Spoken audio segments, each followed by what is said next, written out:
beautiful people? It's Pretty Girl Love Trap content here, and we are discussing poetic justice tonight. Okay, you guys, I'm so excited. One of my faves, of course, we're going to be breaking down and going through some of the, good pointing, topics as well as some of the, infamous scenes of this movie. Before we get into it, I want to address the chat and see how y'all doing. Okay, we got Rashonda Greer, Torian, J Mac, Daria, Demarcus, Elderberry. Is that correct? Mr. Jones, Derry B. How y'all doing this evening? How y'all doing? Yes, you guys, wish Miss K a happy belated birthday, okay? And yeah, make sure you like the video, okay? On both of our channels, okay? And make sure you're subscribed to both of our channels as well. Make sure you share, do all the things to support your girls, okay? Just small YouTubers just trying to make it out here in these streets, okay? But you guys, if you don't know, Poetic Justice, okay, is a 1993 film, okay? It's giving rom-com, it's giving romantic comedy or whatever, and it's directed, of course, by John Singleton. Starring, okay, the cast, the cast is no joke, okay? We have a Janet Jackson starring as Justice, okay, who is a grieving 20-something-year-old, African-American woman, just trying to navigate her life in, Crenshaw, okay, which is a district in LA, okay? And then, of course, we have Tupac Shakur as Lucky. We have a host of other, okay, people, Regina King as Aisha, okay? We have Joe Torre as Chicago. I mean, chef's kiss when it comes to the casting, okay? Well, give me a thumbs up if you're ready. But we have AG in the building. We have Candy Love. And of course, we have my co-host here, the person I will be, discussing this movie with, okay, as well as the chat, okay? Make sure y'all popping up in there too, okay? And then we have my favorite, how you doing, Miss K? Good. Can you hear me good? Good. All right, guys, make sure you are liking You can the hear video. me? Yes, I can. Oh. Yes, I hear you. Yes, Thanks. you guys. And Miss K, if you want to, put your Cash App somewhere. I don't know, because she did have a birthday, you guys. So make it rain. Make it rain, okay? Not drizzle, okay? Make it rain, okay? See, we already, that's what I'm talking about. This is what I'm talking about. Thank you, Demarcus. Okay, happy Thank you, birthday. Demarcus. I'm just saying. It's about to be Easter, okay? Come on now. Now point. Okay, we we got y'all got y'all suits already. So whatever y'all have left over from Belk or Macy's, wherever y'all went to get y'all Easter suit, get the residual funds over here. Right. All right, y'all. Enough playing around, okay? Enough playing around, Miss K. I hope you're excited to get in some things with Poetic Justice, okay?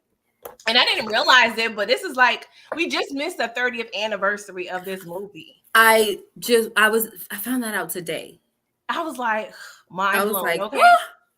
Why was I watching this at the age of 10? Oh my gosh, I know. That's the same thing like when I showed my sons the Bronx Tale, and then me and you just did that, and then you showed me their little I think their anniversary came as well. Yes. And they redid the scene with the great, one of the greats. Yes. It's amazing. Hey, Tamika. Hey, Inga. Let's get into it, you guys. Let's stop playing around, okay? Because we got a lot of things to discuss, okay? So, girl, the opening scene of this movie, gosh. We have Justice, okay? We already know that's Janet Jackson. And we have her boyfriend, Markel, who is played by the, one and only Q-Tip, okay? And, of course, they in a drive-in movie. And don't get me wrong, I always wanted to go to a drive-in. Miss K, have you ever been to a drive-in? Yes. I think one time, and I had to get old with kids. I don't mean to say old with kids, but I had to be a whole adult, because we from So we from the city. We don't do Yeah. don't drive. We don't do that. I So I had to always, wait till I moved to the suburbs. yeah, when I moved down south, there was a drive-in, but I never went. I don't know what, I just never went. And I always wanted to go. It was so mysterious to me.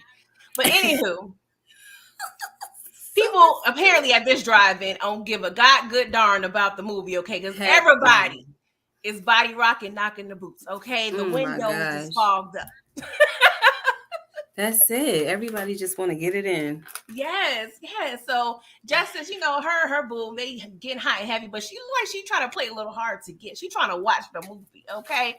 Right. So they, he's trying to go to third base. She was like, first base here, sir. Okay, I'm a little hungry. Go give me some jujubes. I'm saying, some bonbons, and then we could talk after my belly full. Okay? Uh-huh. So he goes to the concession stand, and he's spotted by two ops. And of course, you already know, I'm already feeling some type of way. Apparently, he got into a beef with some dudes at the mall the previous week, and they spotted him. So, of course, he notices the guys. And, of course, there was a distraction because another fight happened, and then he was able to scurry off, go back into the car, of course, delivering her snacks. But, of course, she was ready. She was like, you know what? I changed my mind. I'm ready to pull out. Okay. She was ready to give him the other snack. Like, thank you for my snack. And you can have this one now. Yes. And he did before he left, because she was kind of a little turned off because she was asking him, why do you love me? Mm-hmm. He was like, because you fine. Stupid answer. That ain't enough. That's never enough. Note to fellas, that's never enough. Okay. Seriously. Unless she's a bird, you know what I'm saying? That may be a reasonable answer. But he before he left, he stated, because she used to write all these poems to him while he was locked up in the pen. Okay. Mm-hmm. Locked up. Okay. So he goes back to the car. He's a little worried because, he's saying he think he saw the fools he got, had beef with last week. And of course, we talking about 90s, LA, the height of Bloods, Crips gang. So, of course, now in hindsight, maybe he should have been like, let me put this key in the ignition. Shout out to R. Kelly. Come on. R. Kelly. And let's go. Okay. But I guess he felt it was safe enough to where he could stay. And then next thing we know, he gets deleted in front of him. Heartbreaking, Miss K. Now, I want to know your thoughts, but I also want to ask you, in this position, do you think she feels guilty about this situation because she did ask him to go to the concession stand? Or, do you think she has some other thoughts? Like, let me know what you took away regarding this scene here. Wow. So that is such a great question because of the simple fact that I had my own scratching my head moment just with their love story alone. And why she took so long to get over it. No, please don't get me wrong. Please don't get me wrong. This was a terrible situation. We find out that she's like his first love. I mean, her first love, her first boyfriend and all that stuff. But they never tell us how long the relationship was, how long she was mourning, right? Did you ever hear it? Like, you just hear people telling her, get over it, get over, you know what I mean? Mm-hmm. So my thing was, she just seemed so strongly affected by the situation, which, like I said, it's no problem. I just wanted to know more, like you. It would have been nice to hear them say, to hear her say when she was explaining, is it okay if I kind of run? Go ahead. When she was explaining to Lucky, like, you don't know nothing about me. I was only with one guy, you know what I mean? Yeah. And blah, blah, blah. And in one of those moments later on, when she was talking about just, her grandmother and her mother, like, I wish she would have expounded on him. Like, I feel so guilty that I sent him to the, the concession stand, a little more information, but they really didn't give us that much backstory on their love story. They kind of seem a bit new. It seemed like she might have probably been a virgin. She never gave him none yet because he was fiending. We kind of find out he was in jail. So it's just like kind of scratching my head, like, did you fall for him a little too quick and hard? Maybe because she's been a lonely person. You know what I mean? I'm Yeah, not trying to take away from her mourning. I yeah. promise I'm not. It's just a scratch in my head moment. No, I get it, and that is a thing I wanted to bring up at another point, but I want to talk about it now since we're here, because it seems though, I don't want to assume, but it seems though either he's in the gang or have some questionable backgrounds. Okay, Right. he's been to prison, and he has a crew, but I don't want to say he was actually a gang member, but it definitely seems like he was about that life. Yeah. Now, when I rewatched this, of course, I watched this movie plenty of times, but it's been a while since I really watched it with really like reviewers' eyes. And when we fast forward to the neighborhood that she lived in, I'm like, Justice is like, this is a nice neighborhood. This is a nice house. Like, Mm-hmm. and she mentioned that they were high school sweethearts. Okay. But I'm trying to figure out, okay, houseway, because right. her mom, deleted herself when she was 12. So I'm going to assume at least until then or after that, she lived with grandma. Mm-hmm. Grandma had that house. She's friends with Aisha as well, and she seems like around the way girl. Mm-hmm. So was Bennett / Justice giving new, like, just around the hood? Because it seems like they wouldn't necessarily run into each other, in the same circles. Like, we see she has a Louis bag with multiple Louis bags. Like, it's not just really a bag. She had a Louis duffel bag. Like, she's traveling with Louis, okay? It ain't just a cute little purse like I got. So that's what I'm just curious. Like, does she have an affinity for bad boys, which is common, with good girls? Yeah. That's another question I had, which I wish they expounded on, as well as the grief and the guilt, possibly, because they never touched on it. But looking back, if I was in her shoes, me as an overthinker, I would think like, dang, he probably wouldn't have ran into them if I didn't send him to go get those snacks, and maybe he would still be here. Right. And here's another thing. So the fact that she witnessed it could have been something that tore That's her another up thing too. Yeah. Traumatic. Right. So it was like her grief along with trauma. You know what I mean? But I just kind of wish they would have like gave us a timeline. Like, how long have you? Because even when you watch, like I said, every time we review these throwbacks, we're looking at it through our adult lenses and in a different way, especially because of course we saw it when we were adults, but before we were reviewing content, now it's totally different, right? Mm-hmm. So I'm looking at the relationship and I'm like, y'all don't seem like y'all been together that long. Yeah. It's not giving me, how there's this certain type of comfortability, or there's a different kind of conversation that you have with somebody that you've been with for a while. I mean, they seem like they've been, to me, I would give them months or a few weeks, the way they were talking, and she's like, just go get me some jujubes or whatever. Like, stop. I said, stop. All of that. Like, if you know by now that you've been with somebody for a while, okay, my lady is not trying to get down in the car. I'm not even going to bother with it. You know what I'm saying? But he was acting like he ain't ever had none of Justice. That's true. My other justification for her acting in the car, because, I have to rationalize things, because one, she said high school. They're not really giving high school to me. I mean, it's possible, but they're giving like late teens, early 20s at best. You know what I'm saying? Okay.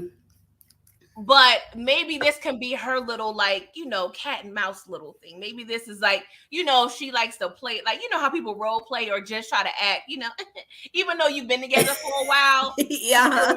Put on that goody two shoes thing. So I was justifying that. And then her license plate on her vehicle. Ooh, you was in it. Just us. So I'm like, girl.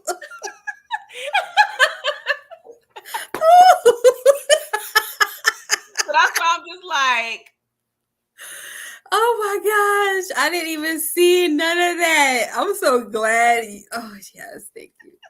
That's good, girl. What's up, OT? That's the thing. I'm like, okay, what we doing here? And then in terms of the timeline, I think John Singleton tried to tell us by her going through beauty school.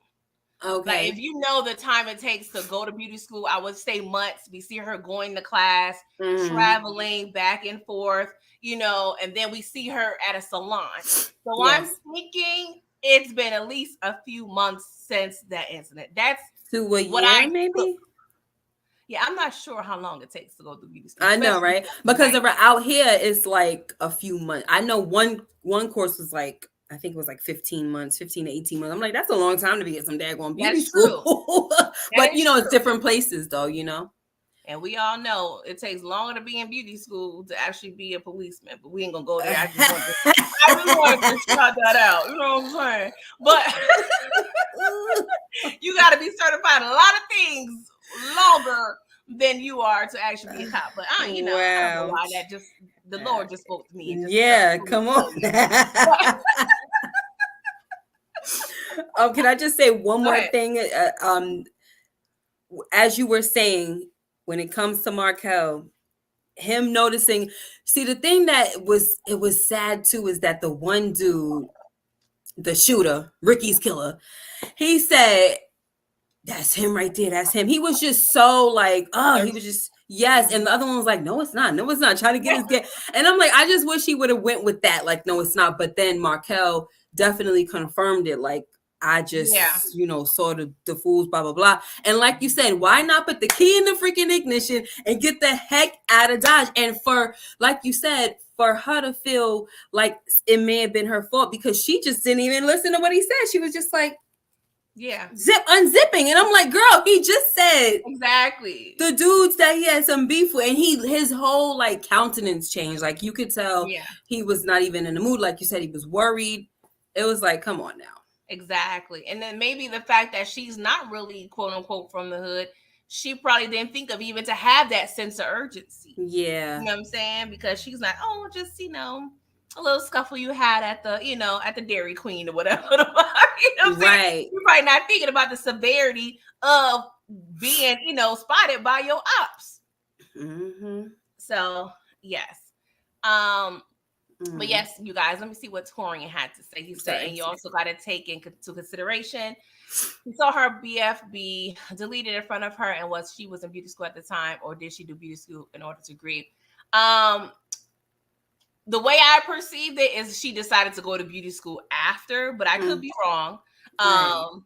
But that's what I'm assuming from. Well, if you said that at this time she was supposed to be in high school with him, Well, or no, they met in high school, she told Pop they was high school sweethearts. right? So I don't know at this point. I don't know. For me, it just feels like possibly he could have been living with her. Because if you got a license plate that's saying just us, we together. You know what I'm saying? Like we got some stake in the game. And also maybe because sometimes with the license plate, you got to do a little play on words. Like if you remember the license plate for Jesse on Breaking Bad, he was called Captain Cook. So it had to say like Captain or whatever. Yeah. You know what I mean? So it's like you can't really spell out the whole name. Yeah. So maybe that's why she put Justice. Oh yes, like Justice. Yeah. Stop. And you know what? I feel like I pointed that out in my head years ago. Mm-hmm. And now it's come back like, yeah, Justice. And now I don't know why. I just feel like I had a brain fart. You right. It's okay. You right about that. My bad, you guys. What's up, Blaze?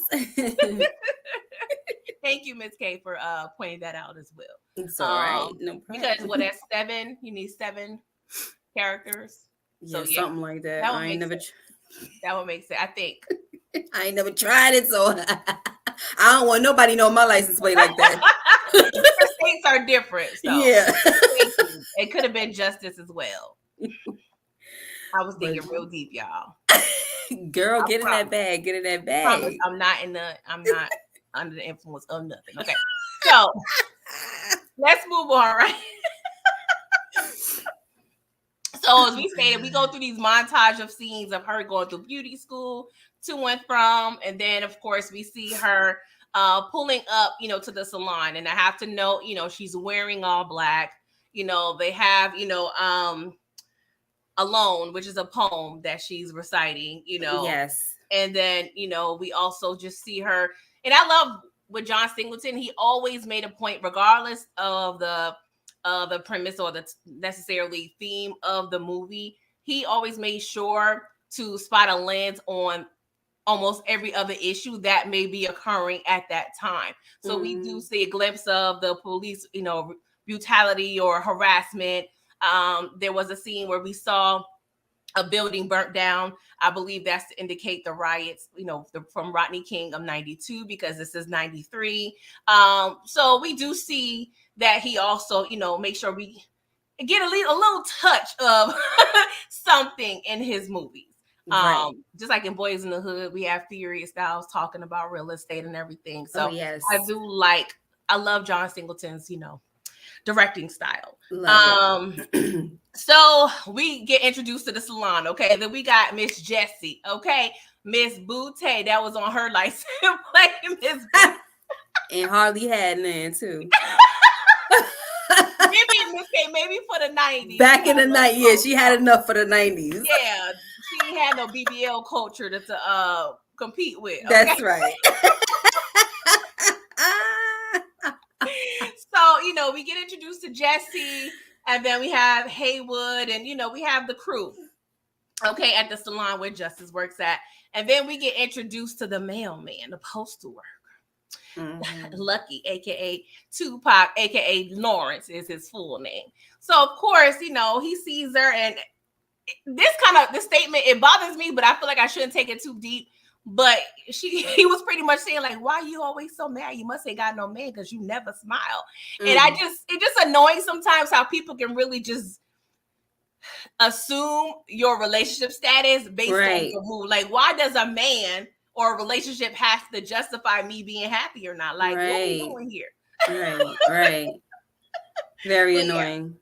Yeah. And it's funny because her relationship, she's upset because she's mourning a relationship, but it doesn't always have to be a relationship. Exactly. It's annoying, but sometimes it could be, how about, is my man making me mad? He ain't making me happy, he's making me mad. Exactly. Maybe my burger had too much pink on it that day. You know what I'm saying? Maybe I had a flat tire. Yeah. You don't know what's going on. These customers getting on my freaking nerves. Exactly. Not tipping. Burnt Letitia's head in when I permed her hair last week. Like, you don't know what's going on with it. Exactly. But she's not really trying to hear him, and she was like, you want my phone number? He was like, yeah. She was like, let's cut the bull-ish, okay?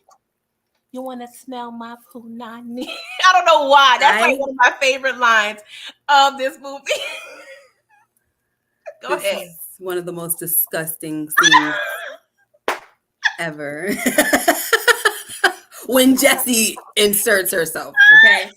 Yes! It was funny until Jessie came along. Like, oh my gosh.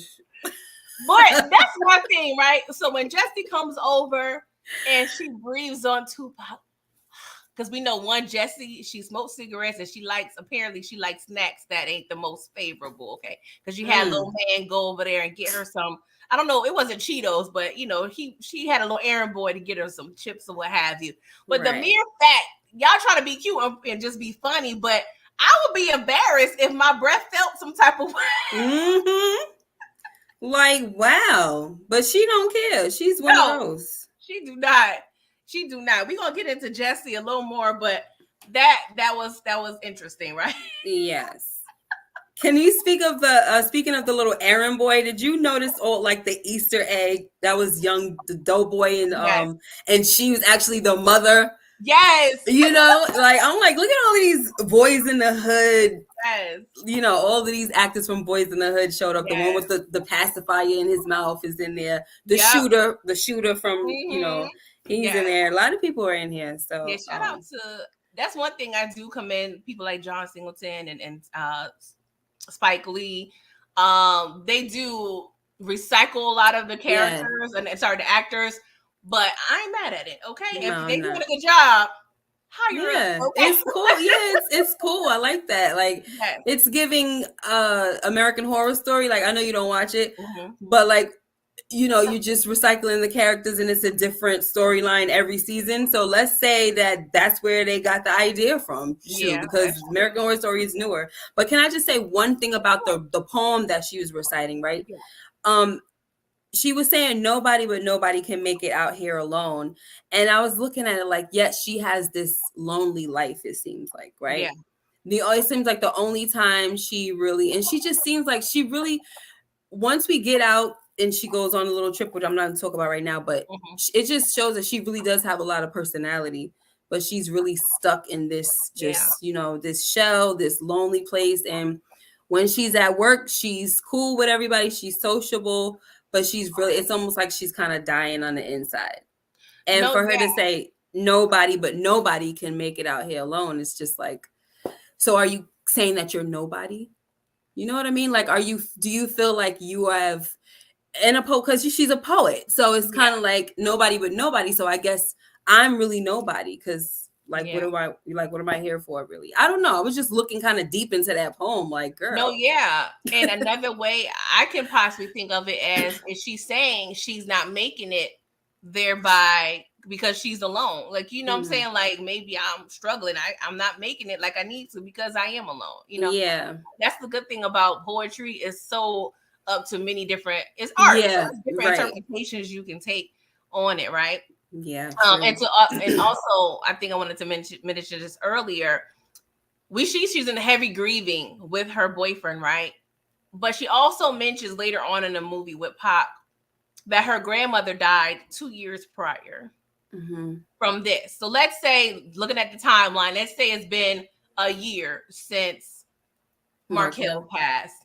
So it's like, okay, you have 1 year grandma, next year boyfriend, 12 years old mom. Like, that's a Yeah, lot of trauma. So sometimes when you're grieving one person, it's not always about that one person, even though it is, but it's still, it's a grouping, it's a coupling of things that's you're still reliving and, are stuck in. You know what I'm saying? So that I thought about that as well. yeah, amazing. Yeah, And then you in the middle of you're in Crenshaw where you right, see death and drugs and all these things going on. Like it's right. inevitable. You know what I'm saying? To Yeah. have to deal with all that. And So that's funny that you said that, because Jesse, I'm sorry, I didn't mean to cut no, you go off. ahead. I was done. Jesse was telling her, like, girl, a man is like a tool. Like, Yeah, take one out the box, blah, blah, blah. Sometimes you might lose a good one, like a good hair dryer or this and that. But then when she said, in our hair, you're kind of like bound to lose one, that was really sad. But I yeah, like how John Singleton made sure that was in there. But it's just a kind of a sad reality that if you're gonna date a man from around the way, you're probably gonna yeah, lose them. yeah. So let's get into since we're here. Let's get into Jessie a little bit, okay? Because Mm-hmm. her first thing when it came to justice, her first pivotal line to justice to me was, "You pretty much picked the wrong man. You don't know how to choose them." Mm-hmm. Ciao.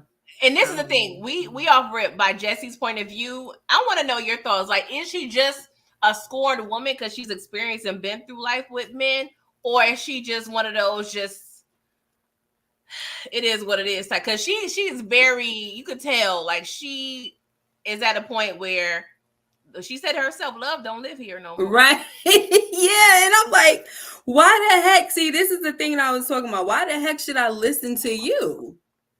You don't have a man, Jesse. Exactly. I mean, if you want, you just hooked up with. Did it sound like she hooked up with somebody that just got out of jail or something Yeah, like at that? the Snooty Fox. Okay. Yeah, like, you're nasty. Your breath stink. And like, what am I listening to you for? That's maybe she brushed her teeth before. Miss K, I'm gonna give her some credit. I'm gonna say she brushed her Okay. teeth. All right then. Don't do Jesse like that. Don't do Jesse like that. But the sad thing about it is that, the only thing that you really have, what's up, Danon? The only thing that you really have to look up to with Jessie is that she owns her own salon. She's a boss chick, Yeah, okay? That's it. And listen, yeah, she's got a lot of confidence, and she carries herself like she's sexy, blah blah blah. I kind of liked her in the beginning, just even how you see how she's trying to be there for Haywood and everything, yeah, and she's trying to say what she was saying, what she has to say to Justice. she's kind of got like a motherly handle on things, but then there's some type. It's like, what's that? It's a little come with a little salt or something like that. And it's like, we don't need that. You're ruining the advice. Yeah. Because you're not really, she's basically a man eater. Yeah. And it don't look like she kind of is a little bit of a hater on love as well. Yeah.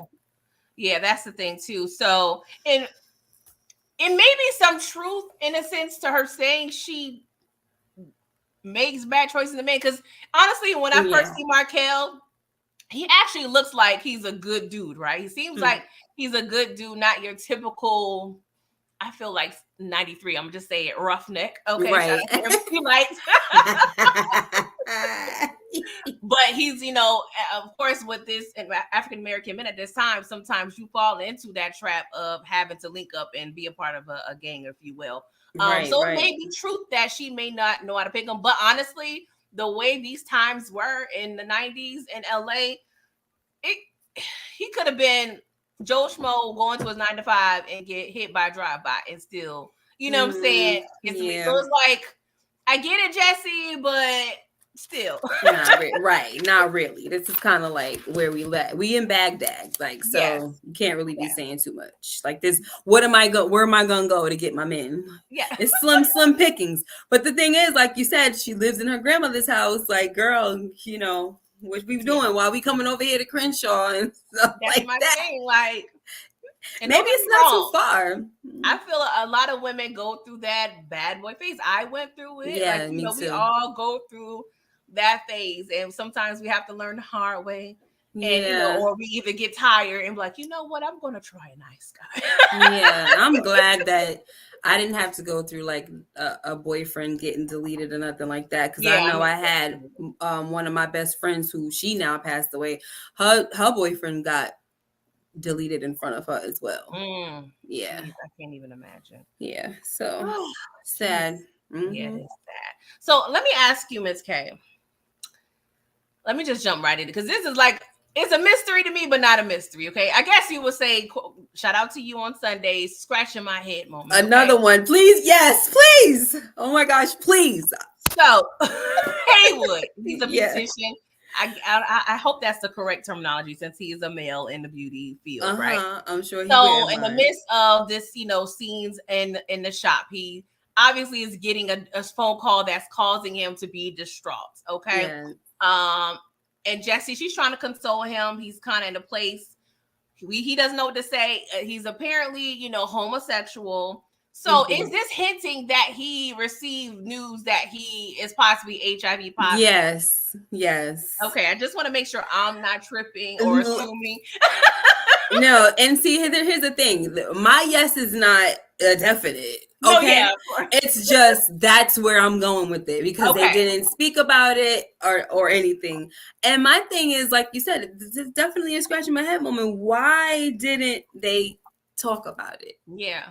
Like, you want to talk about everything else, you can talk about this. It's okay. Yeah, it may be a situation where they didn't either. I feel like it's a culmination of things, possibly. He just wanted to touch on it, but not, because sometimes when it comes to movies, you have to get all these approvals and things. So even though we had violence and all these other things going on in this movie, maybe it's possible. Maybe he got feedback. Hey, dial it down. Maybe there was editing, or maybe his own artistic choice was like, you know what, I'm gonna touch on this and just let people stem, their own conclusions from it. Yeah, it's a good choice. You can't. It's not bad. I if it's an artistic, I can't even say it. If it's an artistic choice, I like that. I respect that, because it just gives this. It just makes you think. Yeah. And then you got to kind of know what's going on during this time to, like how they say, you know what I mean? Yeah. Other than that, you just be like, huh? Yeah.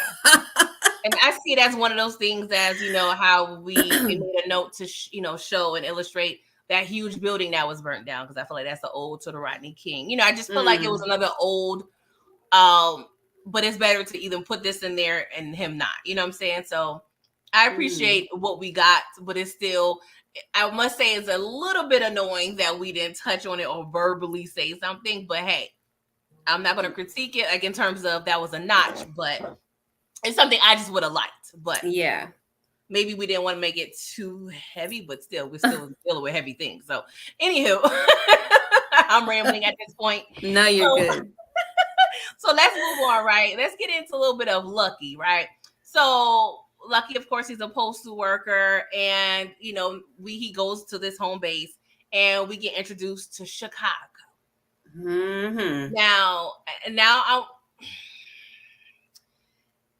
rewatching it has me really just looking at the dialogue and the dynamic of Chicago based on things that happens throughout the movie. Mm-hmm. But Chicago, he's upset because he's stuck sorting mail with the Mexicans, as he stated.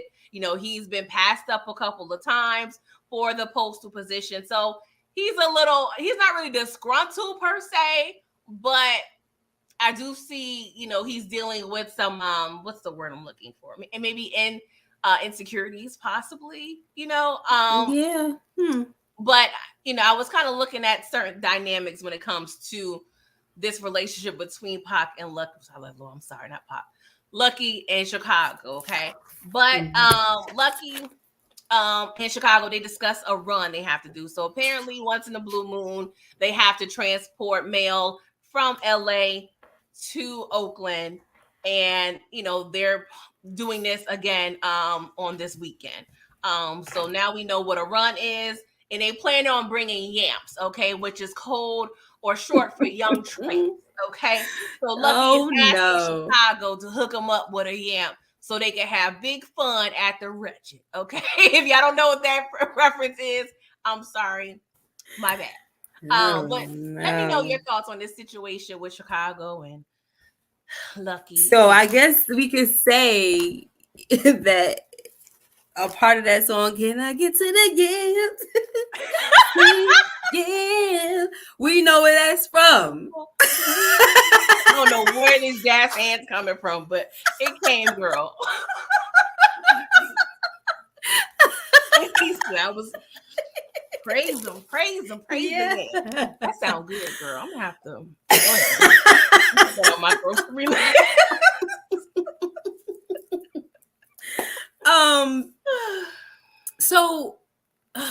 So far I'm looking at Lucky. He seemed okay. Mm-hmm. But then I see Chicago, and I mean, it's kind of hard to look at it as a first impression kind of thing because we've done seen it so many times. Yeah. But you just kind of taking in his attitude and what you know of him from the gate right here, and he's just so full of himself. Yeah, he's disgusting to me already.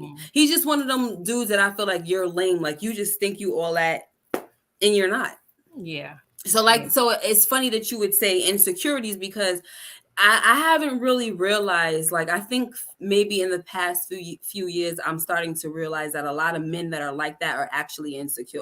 Like they're really walking around trying to convince themselves that they are like that when they really don't feel like they're like that at all, So, yeah. And then I didn't like how they was acting towards the Mexican. Yeah. Arriba. Yeah, I'm like, really? And then he was like, freaking basketball player, this and that. I was like, Then they had Bush on a dartboard, girl. That took yes. Because I was like, show the dartboard. Who are they doing? I wanted to see. Hit him in the nose. But yes. But yeah, so we get introduced to, of course, Chicago. But let's stay on Lucky for a little bit, okay? Because, he got off work, so he got to see about his baby, okay? Child, this is a lot. Okay, let's just go through it, right? Woo! So Tone Loc is in this. I love Tone Loc. Shout out to Tone Loc. Yes, shout out. He plays Bone, okay? So it looks like at first I'm like, oh, it's his homie. They, chopping it up. Cool. Mm-hmm. But we find out that they actually share a baby mama. So I'm actually happy about this seemingly cordial is it a co-parent relationship? Like, I don't know what you would call co-baby daddies. I don't know what you it's something they never seen. But I'm happy to see that, if they haven't had drama, probably not. But I'm glad that they are cool, right? So Tupac goes to his baby mother's. Angel's home. His daughter Keisha's there, watching television with her brother, half brother Tony, which is Bones' son. And Pac, he's just bonding with his daughter, watching TV, drinking a 40. It's a typical Wednesday afternoon, right? And then he notices a little pipe. Now, granted, let me back up because the baby mother does enter the living room and she's starting to clean it up. He was like, "What you cleaning for? You nervous? What you been basing?" Like, the place look effed up per usual. Okay, so it looks like something a little off with her. And of course, Pac. I don't know why I want to call him Pac. Sorry, Lord. Maybe I'm just still upset about this BMF thing, and I just got to keep his name alive. But anywho, but he notices the pipe with the candy dish. And the candy dish, I'm like, so he goes in the bedroom to confront her, and she got a whole nother man she's making out with in the bedroom. Like, girl, first of all, shout out to you for multitasking, okay? Oh, no! Second of all, it can't be me, okay? It can't be me, okay? So it starts a whole issue. Tone Loc was like, dang, because he went to, because he's an entrepreneur, so he went to do what he needed to do. He's in sales. So he had to quit his transaction to go back upstairs. And next thing we know, Angel, the new suitor, I'm going to call him, which is played by Ricky Harris. Shout out to Ricky. All right. Okay, Ricky, man. And Ricky ends up hitting Lucky. Of course, Ricky gets jumped by Lucky and Bones. And it's a whole cluster, what the kids all trying to figure out, like, what's going on here, right? But, Miss K, the main part, and you can, of course, talk about other parts, too. The main thing I took away from this scene, at the end of the jumping, per se, Lucky took his daughter Keisha and left. Yeah. Meanwhile, we see in the background, as Lucky is walking away with his daughter, Bones is leaving the apartment without his son in the other direction, okay? And that was very troublesome and bothersome to me, but that is so realistic, right? Because we have these situations where we have these siblings, and a decision like this can really alter a child's life in their direction, okay? Because now you left your son in this tumultuous, toxic situation. Now we know the mother is consistently or using drugs at least more than once, but you just sit there and let your son just be there. You know what I'm saying? But that was bothersome for me. Shout out to Lucky for leaving this situation, even though I feel like, I don't know if I was Lucky, if I would give Angel grace because I knew you did it previously. Like, how much grace, Miss Kayla? Like, put yourself in that position. You found out that your, baby mother or baby father, let's just say, you caught them using drugs, hard drugs. That one, yeah. And you're like, all right, I'm gonna give you one more chance, Biggie, give me one more chance. Right? What? And then you fight again. Like, that's my mentality. Like, okay, I'm gonna give you kudos, but you should have just took her the first time. But the first time. Miss K, let me know your thoughts about this whole scene. I think I'm talking too much. So girl, don't even do that. But look, I'm sorry, but like, I feel like that's and this is no disrespect to the men, but like, and I know there are some men that will be like, no, if you're using drugs, I'm taking my child right away. Lucky is waiting. Like, I mean, what are you waiting for? It's time to snatch up your baby now. Like, what are you doing one more time? That's because sometimes I feel like with dudes, especially when you live in a separate home from your child, you're used to, like, it's almost an easy thing. It's very convenient for you to just drop in and see your daughter real quick and go and live your life easy like that. You know what I'm saying? So it's like, I'm not really in a rush because my freedom's kind of going to be taken away. So, I'm going to give you one more chance, And then, like I said, I'm not talking to all of the men because there are some men out there that don't play that. But no, you're not getting one more chance. You know what I'm saying? Like, we need to get this baby right now. And it's very sad, like you said, with the brother. He's like, I want to go. And I'm like, oh, that's sad. And then Angel's talking about, you going with my child. Da-da-da. Girl, she didn't even chase him down. No. because you don't really care. Stop No, trying to, you know, didn't it even chase. sounded good. Right. And then you had them giving the business like they like what's his name? Old dog and Oh what is yes. his name? Old dog and Kane. They done Mm-hmm. stomp partner out up in the house. They was literally like hopping on him. I was Yes. like, this is hilarious. But here's what I took from the from that scene, like Mhm. everything that you said, but the one thing that stood out to me was just how, and I just hate to say ghetto, but just the way they were talking about the mother in front of the kids, Mm. dogging her out. Mm. um they came from the same tired A hooker and everything, you know what I'm saying? Like when it was Yeah. talk, when they were going back and forth about, oh, she called me daddy, this and that, and he like, they might as well be, what I'm Yeah. saying? They might as well call me daddy, whatever. They came from the same tired A hooker, and they going back and forth and everything. Then the mother comes out, and listen, you can tell she's from Baltimore. She's not from freaking LA. LA, because she was like, I don't Right. remember saying I do to That's neither one of you, to neither one of y'all mother love. You are You need to so buy, right. yeah, you You need to are buy her so some right. titty shoes. This get mind blown because you are so right. I mean, I was paying attention to the words in the dictionary, but John was Like, like, we don't have time. We don't have a coach, or we don't have a dialect coach available. Okay, just do what you right, do, girl. Do what you do. right. And the fact that she screams when he opened the door, like, I'm like, girl, that everybody done seen you. What you screaming for? It's lucky. It's lucky. Who the Yeah, hell is lucky? that guy got what he deserved. I'm sorry, because like, you see this lady got two kids in her house, and now one of them is yours. What Ninjas you don't expect is going, care. huh? Ninjas don't care. I didn't mean to cut you off. Yeah, and no, it's okay. And as far as you were saying, because after that I'm gonna be done. As far as you were talking about with Bones, it seems like he might be there a lot. The way people, it just seemed like he's always there. Maybe that's why he didn't take the kid. There's no excuse for that, but it does seem like he's always in and out of that house, probably. And he, even to the point where he kind of he defended her a little bit when Lucky was saying, oh, she doing this and she doing that and everything. And he was like, ain't nothing wrong with her. If something was wrong with her, I would know. So it Yeah, kind of seems like he's around her a lot more than Lucky is. that's true. Yeah. So at this point, he might have been more of a father to little Tony than freaking Lucky was to Keisha. I'm just saying. That is Remember, he was like, "Listen, you ain't got to do that. You ain't got to give her no money. I take her down to the thing and buy her sneakers. true. You know what I'm saying." So it sounded like he was there a That lot is true. from the Yeah. dialogue. But that is a great point, Miss K. But I Mhm. also am thinking too, it was probably him. It was probably about quantity and not quality.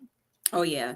Cause it's like, I'm in and out. I'm in and out because you already know what lifestyle is. So it was not like I'm not really spending time, even though he's in that life to where he has to be observant. So which he should have peeped her actions, but maybe his, I don't know what's going on. But yeah, that's definitely some great points you made about that situation. And shout out to Tone Loc. I was watching a DJ Black interview and he was saying, when John asked him to be in this movie, it was cool because he literally lived like 5 minutes down the street from where they was filming. So I was like, oh, that was a little cool little Yeah. And I love how he kept running into people giving change. Like, yes. like, what y'all think this is? First of all, I don't mind a little change, okay? But like, why people so prejudiced against change? I mean, we saw it in Coming to America and everything. Like, girl, that's money. That's money, okay? Unless I'm on a poll, I don't want you throwing no change at me. Just right? Don't be throwing no freaking put change. it neatly, on the stage, and not just. Oh gosh, but yes. Great scene. I loved it. And shout out to little Keisha. She was so beautiful. Yeah. He was also drinking a 40 in front of her. I'm like, these kids are really exposed to a lot of stuff. I'm sorry. I just wanted to say that. No, you're good, because I meant to I had a point I wanted to talk about and I forgot, and you kind of reminded me. Okay. This is the thing about, and I don't know if this is always the thing with every generation, but I noticed it now, and then of course more so now because I'm an adult, of course, and I'm more cognizant of what's going on. But because I dealt with this, adults and parents really, I don't know what it is, they take for granted or they overlook a lot of things they say around children. And they don't realize how much they are actually, the kids are actually taking in, even though they may think they're talking a code or, just lightly brushing up on in the conversation. Like, kids really soak that up and internalize a lot of things. And how you were saying they were casually just dissing the mom, even though she may have been a little trashy. Okay. Yeah, absolutely. But it's just, I don't know if it's our culture. I don't know, because I don't know other cultures as well. It could be other cultures doing this, but I can only comment on what I've experienced. But you really have to watch what you're saying around children, regardless of the age, because they can pick it up. Even we see, I mean, I don't like seeing these videos, but they have a lot of videos on social media where kids are just cursing up a storm, and you already know, oh, you got that from your mama, you got that from your daddy, because ain't no way you know how to cuss that good, little girl. I know. Oh my gosh, I heard it. Listen, one day, because I was subbing for this particular class, they like third grade or something, or second grade, and one girl, she's like a little troublemaker, and so when she left, that's when everybody was more, they felt safer to say what she was doing. And they was like, she told me that if I didn't play in recess, she was gonna backhand me. I said, what? She said she gonna backhand you. They ain't no way where she go, right? And I'm like, these daggone parents, man. Yeah, certain things, when a child know how to either curse like they say it in the best context. Yeah, Yes. Child. So, a mess. You already know where it's coming from, child.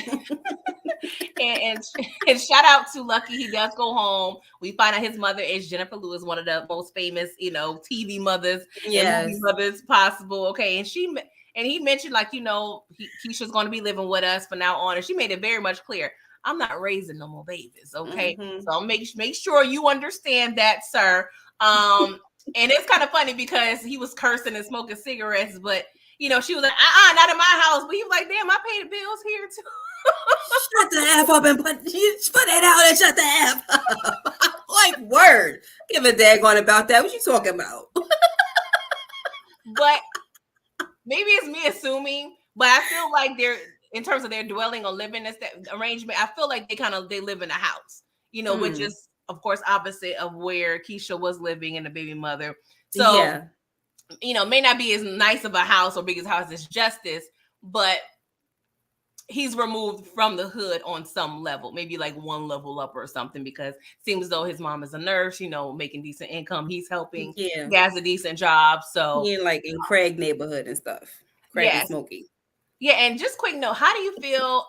Hey, Mr. Libra, how do you feel about the following scene when Lucky is in the living room or whatever room playing video games, right? And we hear Jennifer, his mom, that's not her character name, but we hear her saying, you better stop playing no video games and figure out what you want to do with your life.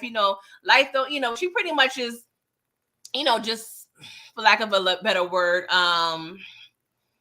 I don't want to say nagging, but that's the only word I can think of right now. But what do you feel about that? Because he does have a good job. You know what I'm saying? So it's like I don't understand what she's trying to say. Figure out what you want to do with your life. Like, how am I looking too deep, or how do you perceive that? Like, damn, I'm over here working a good job. I'm not in the streets, but you still telling me, even though she may want him to do more, but still, I'm doing good, I think, as a son, like, and a father. Like, what do you want from me, woman? Yeah, I didn't really get that part. Maybe that's something that John Singleton was exposed to. Like, no matter what you're doing, your mother's going to be yelling at you, telling you, this and that. And if you're sitting down playing video games, you need to do something with your life. Da, da, da. I mean, you even saw in Boys in the Hood how the mother was treating Doughboy. Like, you ain't going to be nothing just like your daddy, blah, blah, blah, you know.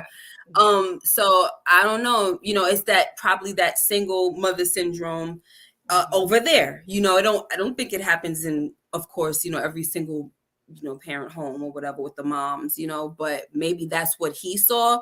And I kind of think that he likes to show what he saw. He was sitting down after a long day at work, and he just finished jumping somebody. He rescued his daughter from the. I mean, he's had a busy day. He's had somebody's blow their dragon breath in his face. I think he can sit down and watch.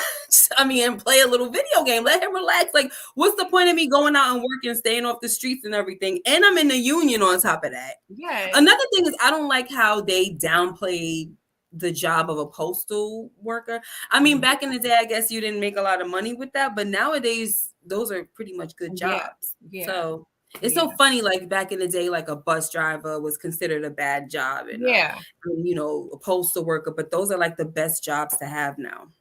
Yes. So I'm glad you brought that up, because that brings up my next little point that I wanted to talk about, right? So we get introduced to Aisha. Is it Aisha or Aisha? Aisha. It's spelled Aisha. Yeah, but she be calling her Aisha. But yeah, you know how friends kind of change up your name. So I'm gonna just call her Aisha, right? So we introduced to Aisha, which is Justice's friend, also Chicago's girlfriend. I'm gonna say that with air quotes, girlfriend.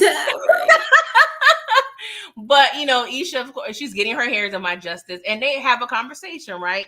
So I have to also mention that there is a hair show also going on in Oakland this weekend, right? So Aisha pretty much educated Justice on what a run is, and we learned from Chicago what a run is, and she's kind of inviting Justice, but Justice is like, I don't know about all that, right?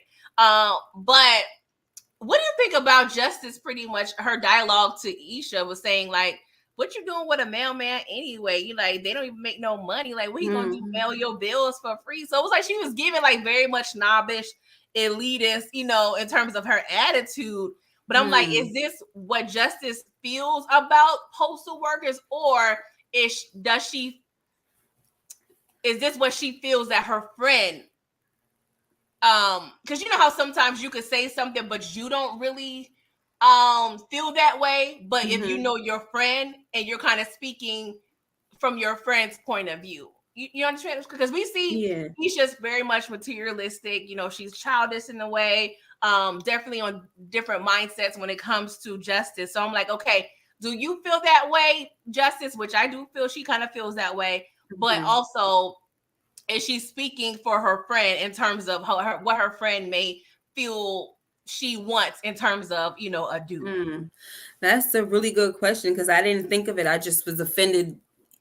I don't work for the post office. I don't have family members that work for the post office, but I just was offended by that comment. Like, I'm like, he has a freaking job. Like, you know what I'm saying? Like, out here where you guys live right now, that's a good thing. A man with a job, okay?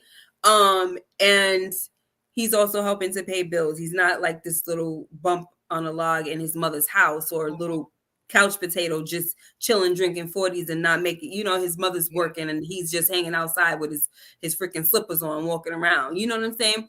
So I was offended by that. But like you said, as we learn more about Aisha, she seems to be kind of like a gold digger and stuff like that. So she might have been saying it for her, like, that don't seem like the type of dude that you want. You sure you can, you know, like, you sure he gonna give you what you want and stuff? Like, you gonna make no daggone money, you know? But then you can argue it two ways. Later on, we hear Tupac, Lucky kind of call her out, like he's reading her. They both kind of read each other. I don't want to talk. All right, I won't go too far. We'll get there. But she. He kind of like read her a little bit, like, you seem like the type that likes this kind of guy. So we can argue it both ways, you know what I mean? Yeah, because maybe she is looking at it like a dude, you know, he ain't got no money, but she knows that the people that do have money, the drug dealers. Exactly. And it's like, it seems like she was, I don't know if Markel was a drug dealer, but I'm gonna assume it since he was in prison. I mean, it could have been for a violent offense, I'm not sure. Well, let's say he was a drug dealer, because later on Pac mentioned like, oh, you was with those street pharmacists, and you know, he mentioned like, oh, it was about the money, and that's what she kind of, you know, she switched on him. She kind of checked, like, no, you know, it was about love. So it was like, I don't really know her mindset when it comes to a man and status, because I'm gonna just say Markel was probably, if he was out there, he wasn't no big timer, you know what I'm saying? So it seems like she may have more to offer per se than Markel, but we don't know. We just kind of speculating and giving our, our thoughts on what, you know, we're trying to read. Know how it is. Yeah. But we got some Lucky's home life, with his mom. And we also get some of Justice, her home life. And of course, she's going through depression. She's feeling alone. And she got her cat, White Boy. Right? Hilarious. She's eating popcorn with hot sauce. That was like a big weird debate for some reason. I remember back then. I don't know why. But she's just sulking in her grief. And you can tell she's trying to be happy. We get like a mirror shot of her just playing with her hair, just trying to put on a smile, like she's really in a funk. And I do love the fact, and I'll let you talk after this, but towards the end of this montage of her like being depressed at home, we see glarings and shadows and sounds of helicopters around her house. And then when Lucky was playing video games, we have the same like imagery of the helicopter. So it's showing how they're similar in a way where they're both like trying to find some type of calm and peace in the midst of this chaotic world. Because in my mind, when it comes to, we have the 4 characters that we're dealing with when it's road trip, right? We have Justice, who's forced to grow up. I feel like this is the thing, right? I feel like when you're mature, you either was forced to be mature or it's just how you innately are as a person, right? Sometimes you're put in these situations where you have to grow up. So i.e. Lucky, he became a father, he had to grow up. Then we have Justice, she dealt with death early, so she had to grow up in a sense and mature. Meanwhile, we have the justification. Oh, I'm effing that word up, sorry you guys. Justification, no, you know what I mean, okay? The comparison is one of those words that you just can't, you feel like you effing it up and you end up doing it. Yeah. Anywho, we see Aisha in Chicago, where it seems though their relationship was very much immature, very, rocky and tumultuous.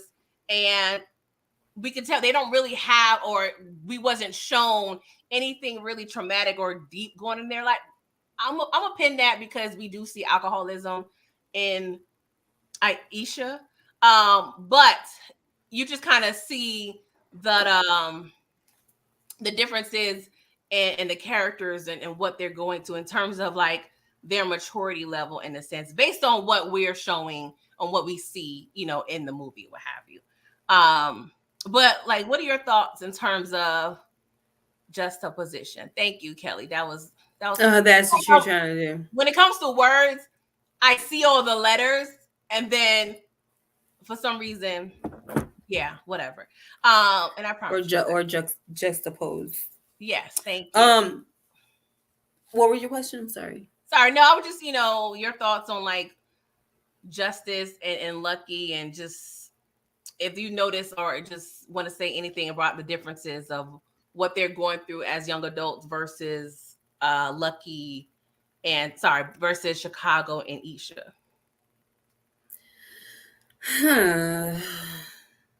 Or we can wait. Well, no. It's a great question. That's why I had to breathe like, oh snap. It's a great question. Even though they're both at, they're in different places in their lives, going through different things. She's in mourning, she's lonely, she's had a lot of trauma. He's got the issue with his baby mother and his daughter and things like that. You can see that both of them are in like heavy thought about stuff. Yeah. You know what I mean? Like they seem to be more serious about life than Chicago and Aisha. Aisha's a freaking drunk, and Chicago is a fade brusher. Like, like it's just like there's nothing else more important in life than brushing this freaking fade. And it doesn't make sense to me, but they don't have anything. It doesn't seem like they're really caring about the world. I mean, even Aisha said, like, don't you know, girl, that this world is just a big old place for us to go F up in it. So it's like, she's one of those reckless kind of people. In Chicago, he's just full of himself, so it's like, what more, but they just, I like that they both seem to be just in this, it's a kind of like a bubble a little bit, but they're they're right next to each other. They're having these thoughts, but then she's really in a bubble. She's trying to like really like I don't want nothing to do with you. Yeah. And at least he's trying to talk though. Yeah. You know what I mean? But yeah, they both have a lot going on, and they just seem a little more mature, like you said. Yeah. Before we move on, I don't know why I'm escaping. Maybe I'm being very much petty, and maybe I'm being very much ignorant. Okay. So in this photo, we see like a little doll. It's giving a voodoo doll. So I'm like, are you over here wishing payback on the Bloods because your boyfriend was the I don't know why. I was like, where's this doll? Like, I don't know. It was really I don't know. It was bothering me for some reason because I'm like, when I saw that, I didn't see that. What is the choice? I'm sorry, I didn't mean to cut you. No, I'm done. You go. When I saw that, I was like, what is going on here? Like, and I think she has a few of them. Like, I think we see another scene where there might be like another one somewhere around, or maybe it's just more like a little doll, like but he's a doll too. But this looks like a voodoo doll, and then his crotch area is protruding. So I'm like, what are you doing? Sticking pins up in the crotch? You did that. I didn't do that. You put that in my head literally just now. I'm sorry. I had to point it out because I'm like, am I but the thing is, I did look at it as a voodoo doll and I noticed the crotch protruding. I'm like, I don't understand. This is a very weird. This is a very weird doll. Yeah. And just right there, like, and I don't know. Right it's just an interesting choice. I wish I can get John on the line, on the main line, and be like, this is why. But I guess we may never know. Okay. So let's move on to how we get to the run. Okay, Justice's car was not start, so she has to find plan B, i.e. Aisha. Okay, Aisha comes over, and as soon as Justice see the mail truck, she's like, that ain't gonna be cute. Like, what we doing? Girl, she got this. I get it a little bit. And her and Lucky pretty much realized, like, oh, we're reintroduced. So Lucky was like, if she act up, I'm gonna put her out. Let's put a mental note on that. If she act up, I'm gonna put her out. Okay. What a jerk. On site, like he's already major. So they get into the truck and we're en route, right? So we see Lucky, he's really trying to make some small talk. He's like, why are you so quiet? What's going on? She was like, well, I ain't got nothing to say. And he was like, oh, well, you one of them angry itches, right? And so she was like, no, I'm a Black woman, okay? I demand respect, okay? And then, long story short, she's like, I'm going to pull over, okay?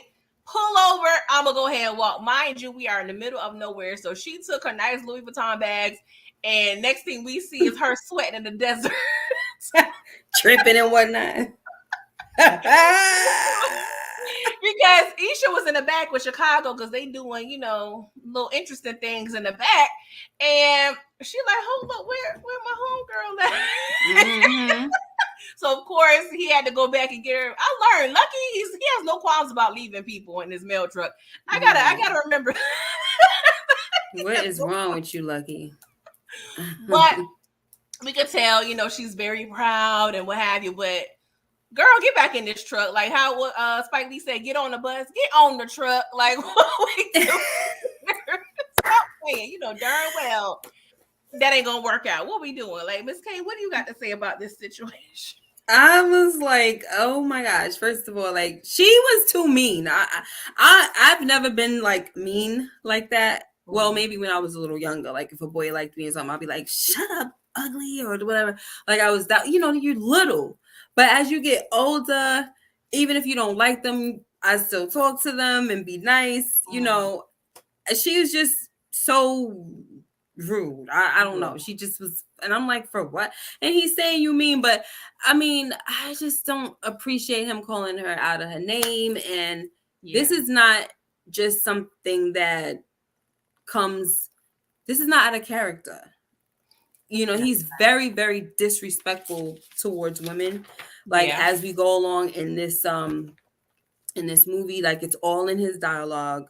It's Yeah. just be this, be that. And it's Yeah. crazy to me because he has a mother that he lives with and he has a daughter on top of that. And it's just like his disrespect for women. I don't understand. I don't understand talking like that. Maybe it has to do with the culture and his environment, and that's how they talk about women, you know what I'm saying? Mhm. In the rap songs and this and that, Yeah. I don't know, but it annoys me, but Yeah. I liked how she was saying, I'm a black woman, blah, blah, Yeah. blah. But he was like, miss me with all that. I don't care, you know, but she the one that want to talk about stop, I'm getting off, and then she's having all this pride about it. I Mhm. understand, girl. You wanted to get out, now you don't want to get back in, but come on now, you got to stop. I'm glad that Aisha was like, can you please? She gets a little stubborn and she came out and she was like, I know you ain't gonna let no ninja make you walk all the way to Oakland. Mhm. Kind of the thing that I guess broke the ice a little bit. Yeah. Like, all Right. right, let me get Right. back in here. I made my point. Yeah. Yeah, because he was in the truck singing. I ain't gonna lie, I used to like this song, but he was like, I need a gangster beat. Yeah. I need a gangster beat. Oh, yeah. I Yeah. need a Want a gangster gangster boogie. boogie A with my gangster gangster. I was like, oh, that would annoy me, honestly, like as a female, just being in a car with a guy. That would have annoyed me. Like if you trying to get with me, you singing that kind of song. What you think this is? Yeah. You're Yeah. you're irking me right now.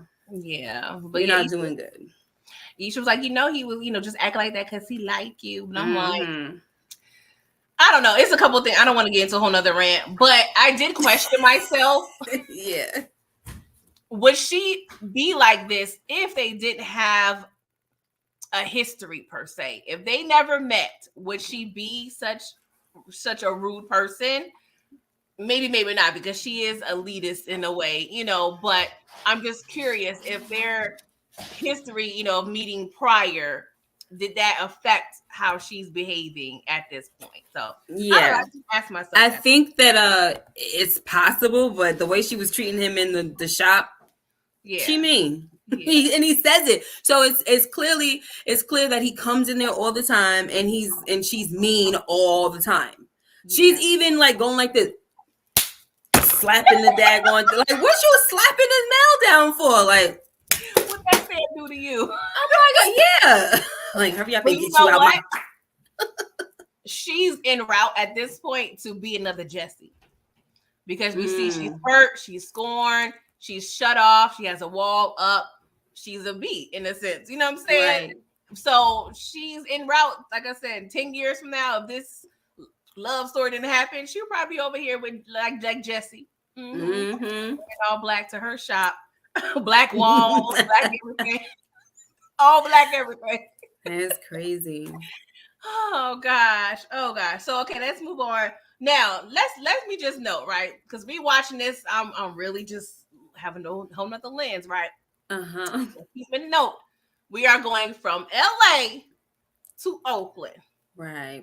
So me I've been to California a few times, so I know, and just you don't have to be in California. Well, been there to realize, but California is a long state. Okay, so I was like, let me go and get my Googles on. Okay, so let's keep in mind, this is on average a 6-hour road trip. We Oh, made snap. 7 stops on this 6-hour road trip. Me, I would drive. I would go crazy. Okay, because I've been in plenty road trips up and down the Eastern Seaboard, and if we were to stop every hour, Yeah. and then take another hour each stop, I would lose my mind. But I just wanted to point that out. We went through 7 stops here. Yeah, but you know what? I was feeling them stops. Oh no, yeah, me too. I was like, okay. They had the little African market. They had the only stop that I didn't appreciate too much was the, crashing the family, the family Oh, affair. what? Okay, we're gonna get into that in 1 second. Yeah, Okay. go ahead. So stop number 1, we go to a gas station. Isha got to get her some drink, okay, and get Chicago, his little things, what have you. And the one little note I wanted to point, one of a John Singleton thing, of course, John Singleton thing, Isha was looking for specific 40 ounces, and Janet Jackson made a note to say, they don't sell that outside of black neighborhoods. Right. So I did appreciate that. But they ended up having a cute little water gun fight. So just as she's letting loose now, you could tell her guards are being, down a little bit, right? And we see like her and Lucky, they had a little exchange, like a little nonverbal, like a little, a little something. So I was like, okay, they kind of get a little vibey. Okay. And she also went back in the front seat. Yes. Because I think when she went she was in the back when Yeah. when they got back in, and then she went back to the front seat, and she kind of like gave him a look too before she got up in She got on that truck. She know that thing was taken out, and that was me. She's like, I'm gonna do a little slow motion situation. I was like, okay, mighty things have changed in probably an hour, but I like it. I'm here for it.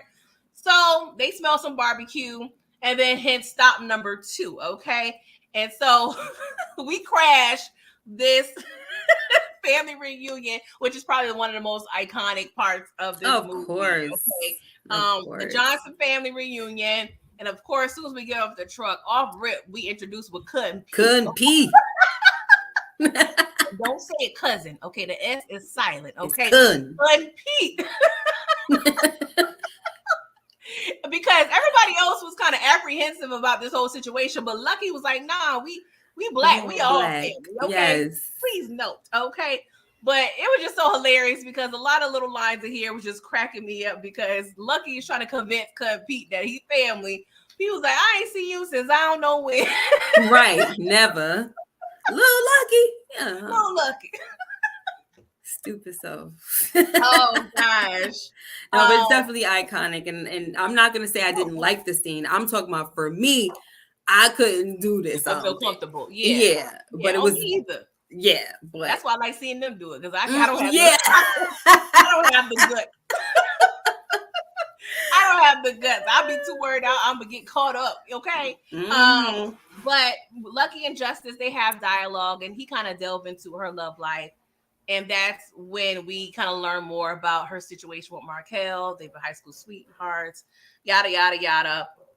And then we get introduced to the Calendar sisters. Okay, on April, Aunt May, and Aunt June, and Aunt June is Dr. Maya Angelou, okay? Yeah. And she is very much opinionated, okay?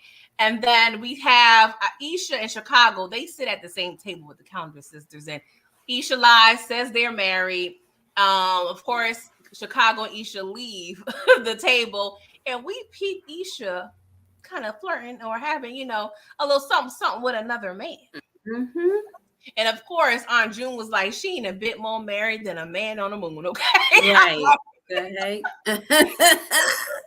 So they're pretty much, you can tell Aunt June is kind of judgmental, even though I'm not saying she's wrong, but, she's giving, one of those elders that's just very stern in her beliefs.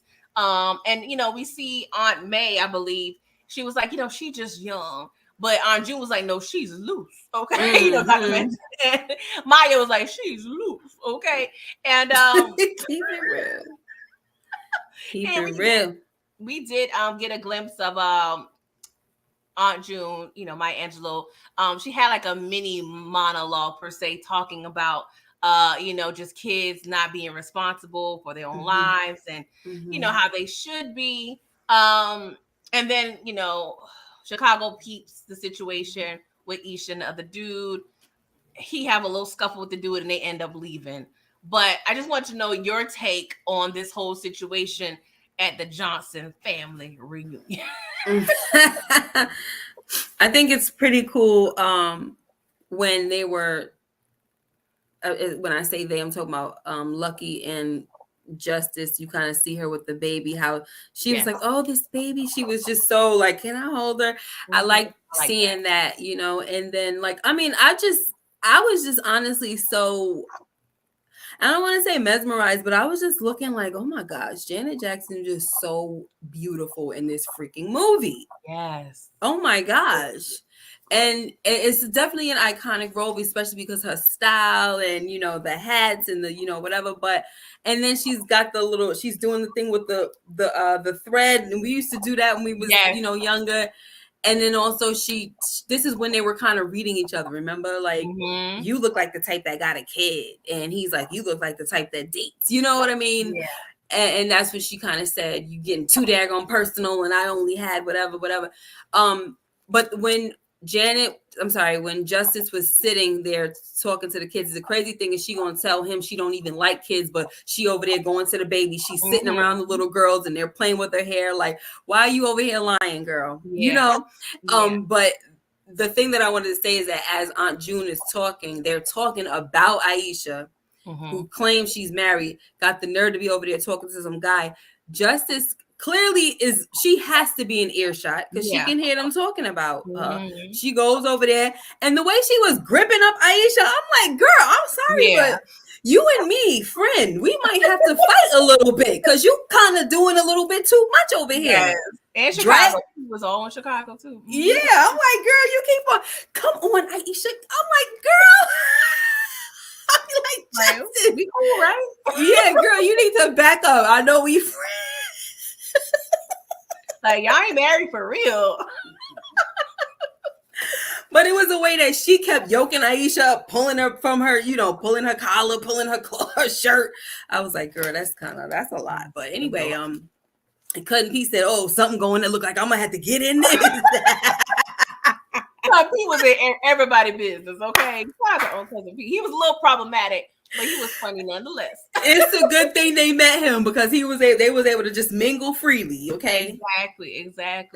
But the thing with the kid, I think that was another thing with her kind of masking and putting a wall up. Because clearly she likes kids, and maybe she's traumatized from what her mom did, right?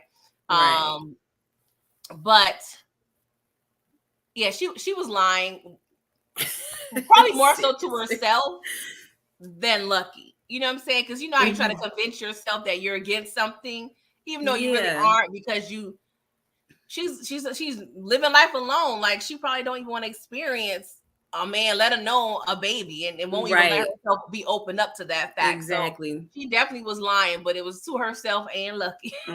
That's probably what it was all about. More like, I don't want to try love again, therefore, you know what I mean? I'm not gonna have no kids, so let's just say that. Yeah, exactly. Yes. But shout out to the scene. I love it. And I also got a note. She has that what they call it these days, an ick. She has a requirement when it comes to hygiene in men. Okay, she does not like dirty nails on men. Okay, she's like, what the f you talking about? You don't even keep your nails clean.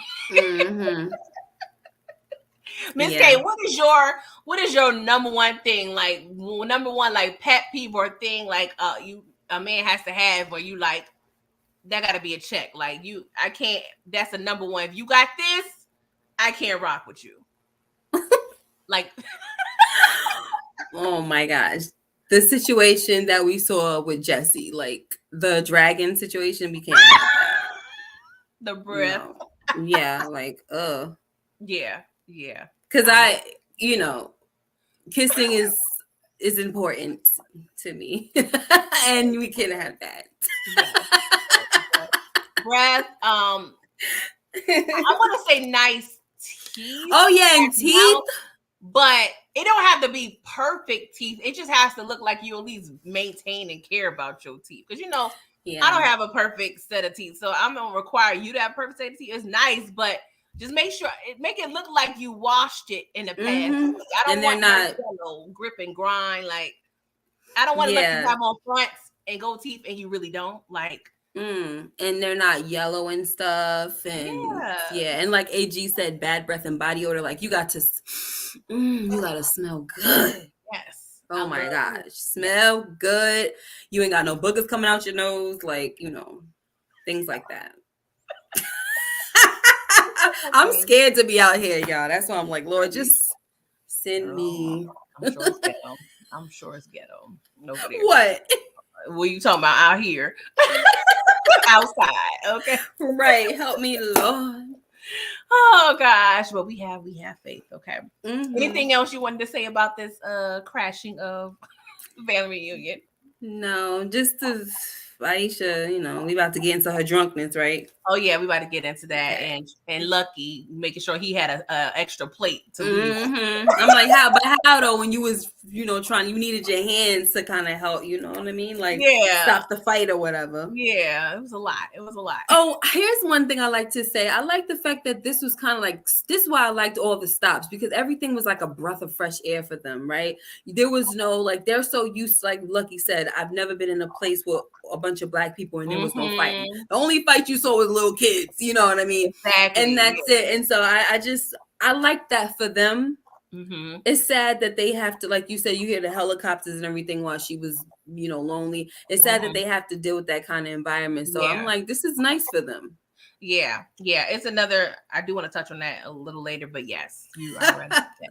You're right about that. So yes, we go back to the truck, and Oh. Isha, she, first of all, alcohol and heat, bad idea.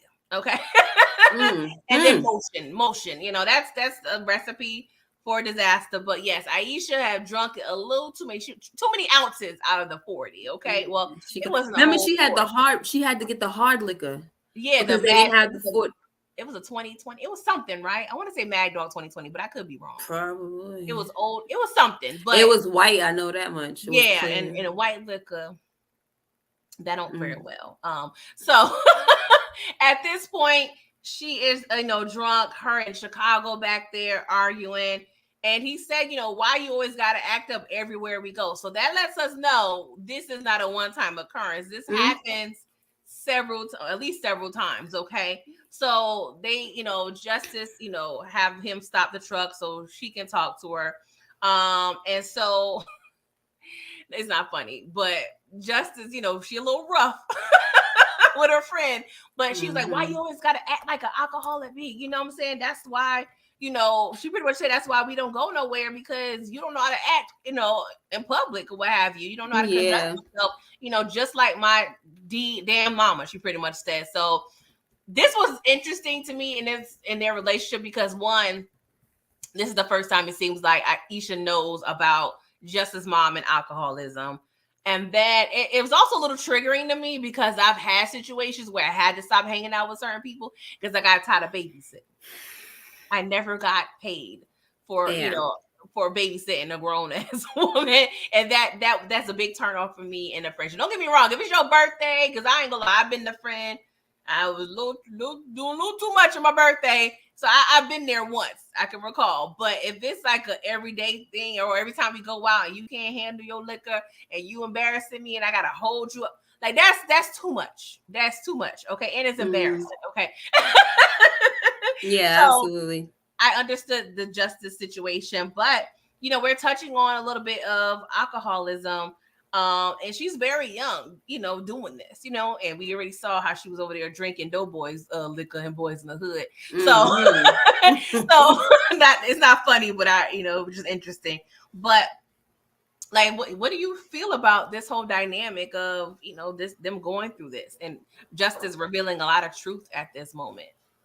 Yeah. So before I get into that real quick, since you brought up Boys in the Hood, can I just say that isn't it a little bit funny how we've seen Brenda from 227 just become this little hood girl? After 227, she just became a hood chick, around the way hood chick. And now look at her now, though, Regina King. Like she's always been an amazing actress, but she's like totally like she's up there. You know? No, she's not the little hood. You can't be. I'm so glad she didn't get like typecasted. She couldn't have been, though, because she was Brenda.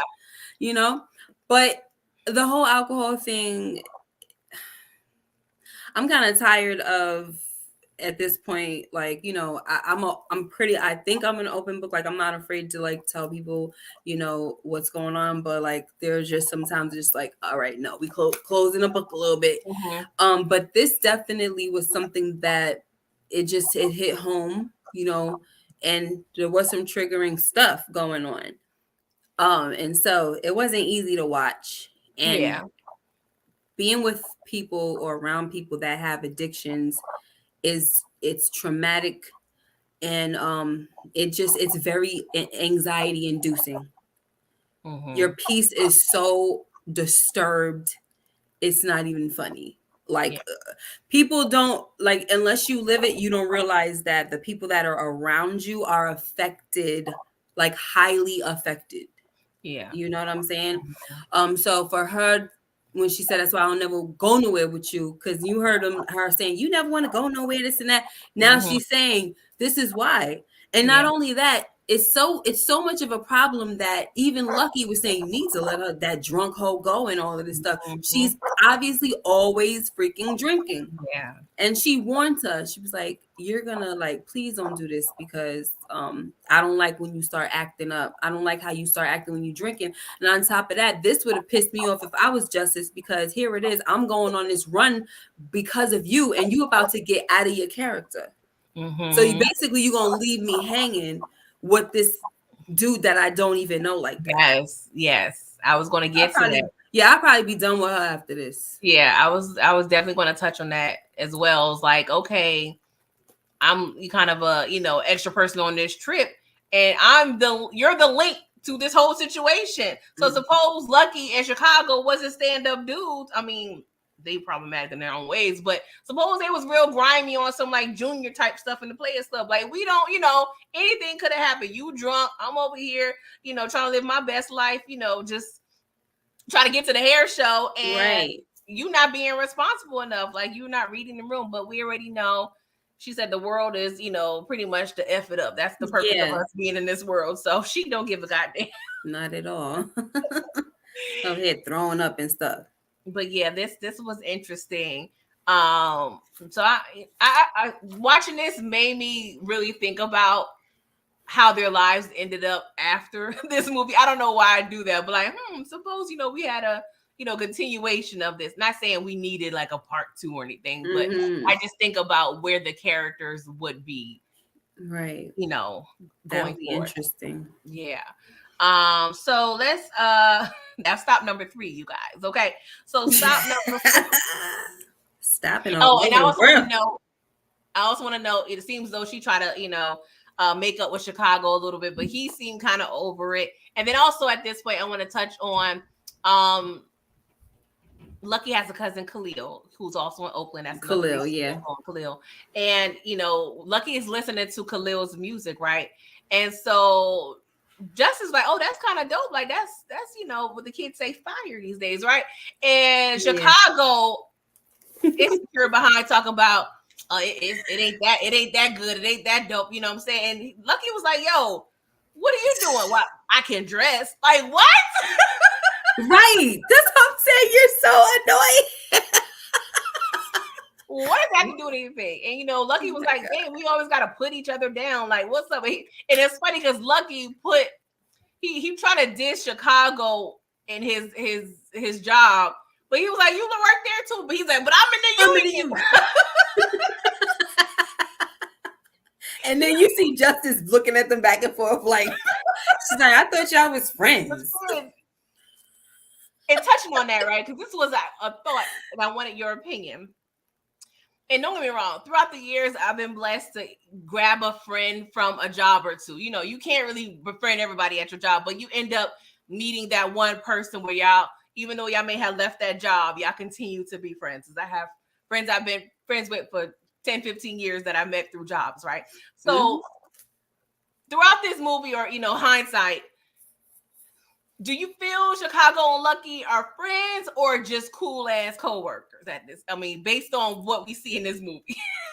The crazy thing is, it seemed like they were cool. Even in the mailroom, they talking and everything, and they kind of was telling the Mexican guy, like, mind your business, we over here. You know what I mean? And it seemed like they were cool to me, but they started doing what they were doing, and I mean, Lucky did say, I'm getting sick of you. You know what I mean? So I don't know if maybe after a certain time, and even with all the things that happened with the daughter and having to take her, he got all these stuff on his mind. He's trying to get to his cousin.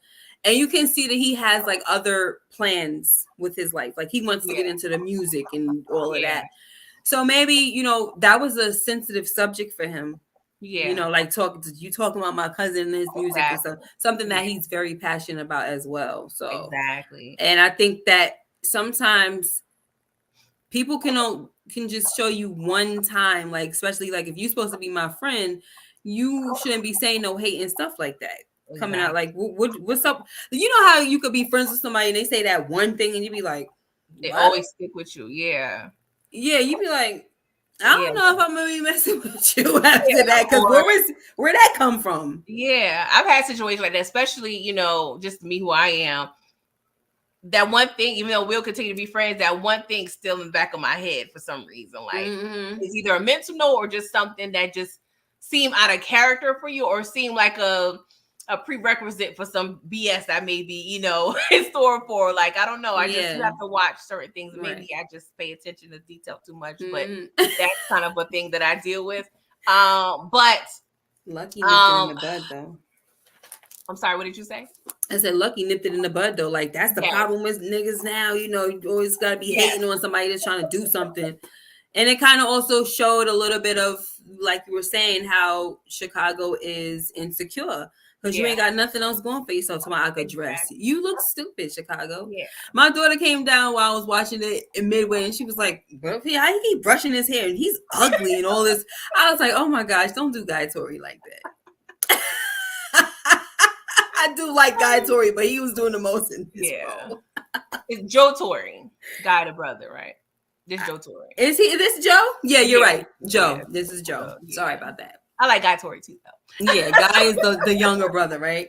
Yeah, my bad. I be getting confused. But you did. But yeah, it's just an insecurity, because that kind of shows with Chicago, he can't handle somebody else being bigged up or complimented in the same room. Like, he can't handle that. And also that kind of teaches us you kind of have to have discernment a little bit when it comes to cool. You got to figure out that fine line between cool ass coworker and then friend. You know what I'm saying? Like, you gotta be. That's crazy though, because he's not even there. We're just listening to his music and he's getting a compliment and you mad. Like, that's crazy. But can we talk? Can I say just real quick? I like the little bop that she was giving. That was that's the way love. Yeah. I said, why that bop look so familiar? That little dance. Anyway, I love me some 90s. Yeah. Nothing like her. Okay, so for some reason we stop again, guys. Stop number 4. And they start getting annoyed. Ugh. This seems kind of like a pointless stop. They're at the beach now, but we don't get dialogue per se amongst the characters, but we get their inner thoughts, right? So this is kind of how I drew my conclusions I spoke about earlier with the differences in mindset of the 4 characters. Justice is talking about how she should have went to college, that her grandmother probably rolling over her grave, that, to figure out, what she's up to now. Meanwhile, Aisha is worried about her mom picking up her dry cleaning and worried about calling Terry. Okay, she's trying to line it up, you know what I'm saying, so when she get back to LA. And then, Joe Tori's over there talking about drop her, I got a car, I got a job, I got an apartment, like, I'm good. Don't get me wrong, that's good on paper. You know what I'm saying? You do have your life in order on some level, but you have some characteristic things that you need to work on, sir. And you don't have a credit card. That's a requirement when it comes to Jesse, okay? And then all Tupac is worried about, trying to get, Justice's number, at the moment. So I just, that was pretty much it with this stop. But if you want to see what the booty do or something, I want to see how that booty works. See that booty? I'm like, okay. The only thing I'm going to say about this freaking scene is it reminded me, I guess this must have been where Martin got this from, because remember when they were I forgot what was going on, but every character you can hear the thoughts. Oh yes. It was in a living room. I think. But it was Cole. I don't know. Cole had some outlandish. His was like yeah. Like literally no thoughts. Mad stupid. And he's blowing bubbles. Spit bubbles. That makes me upset that I can't remember what that. Me too. And I'm like, were they starving because of Thanksgiving? Like, I don't know. That could have been when there was like a snowstorm or something crazy. Snowstorm and Brubman, what's it Cole supposed to get? I don't know. I'm mad because I'm like a Martin historian, and this Yeah, might I be know, me upset. too. I'm sorry, let me go No, move on. you But good. I'm like, this must be where they got it from. You know what I Yeah, mean? probably, right? So we stop again, again at a African American festival because of course we got all the time in the world, right? The main thing I want to kind of bring up with this stop, we see that Justice and Lucky, they're kind of bonding a little bit, they're kind of talking, and he was quiet, and it's interesting, right? Because now she's asking, why are you so quiet? Because he was Right. asking her earlier, and he was like, just thinking, and he was pretty much saying, the only time I really get to think is on these Drive up runs there. and with my cousin, doing music. So that lets me know, like, this is therapeutic to him, and then the music and his cousin is another like source of therapy for him, because have we mentioned they always got helicopters, gang violence, drugs. There's so much going on. I mean, that's everywhere in America, but LA specifically, it seems like that was very much like a heightened thing, very intense. So like you said, I love that for them. They get this outlet per se. And at this point, Aisha in Chicago, they're very much irritated. The roles are kind of shifted. I'm tired of all this walking, Jay. Yeah, they aggravated, and Chicago, he ready to go, and he pretty much says, oh, you just trying to get with that B. She out of your league. What do you feel about that? And that's when he says, I'm tired of your black ass. But did you have anything, to add regarding this trip and this scene? Yeah, you're right. This is when he said he was tired of him. So he was he was getting tired of him. This was cute. First of all, like I think this is when I, as a youngster, I realized that Tupac was fine. I don't think I always knew it until this point, because in Juice he got on my nerves. Oh yes. But I'm like, oh, he's really cute. He needed some chapstick, but very, very cute. Yes. But this was so cute, him playing with her braids. Like you said, the roles shifted and everything. There was something I wanted to say, and I just totally forgot. My mind went blank. So, I don't know. I don't know why my mind just went blank. I think just let me know. But yeah, you're right. This is, I mean, it's giving sensitive. Oh, the B, the part where he's calling her a B. I'm sorry. Oh yeah. And he's saying that she's out of your league. It's probably just, I think that's him hating, and I think he's seeing that he might be able to pull her. It's getting, because I'm wearing you down. It's that Urkel situation going on here. And she's like talking to him more. They're walking together, like, you know what I'm saying? So I'm feeling some hate. Yeah, it's coming from him. I'm feeling some hate because you got a drunk B, and he got this sophisticated chick who normally didn't have. She got an attitude, playing hard to get this and that. But hey, Lucky, he's clearly not out of her league. So you're just mad because you're insecure. I mean, he's lucky. Of course, he's gonna bag her. But yeah, you're right. Because in Chicago's mind, I'm set. I look good. I got a car job. Like, I'm in the one that probably supposed to pull her, or I can't pull her. You can't pull her. You know what I'm saying? So it definitely was hate, and he was projecting. And too bad. Okay. Yeah, exactly. Too bad. Bye. Shut up. I always. Yeah. Hey. All right, so we back at the truck, and we get the dysfunctional couple. They made up, right? So they're back, lovey-dovey, if you will, and they try to have relations. Yeah. But the time span of the relations was not adequate enough for Aisha, right?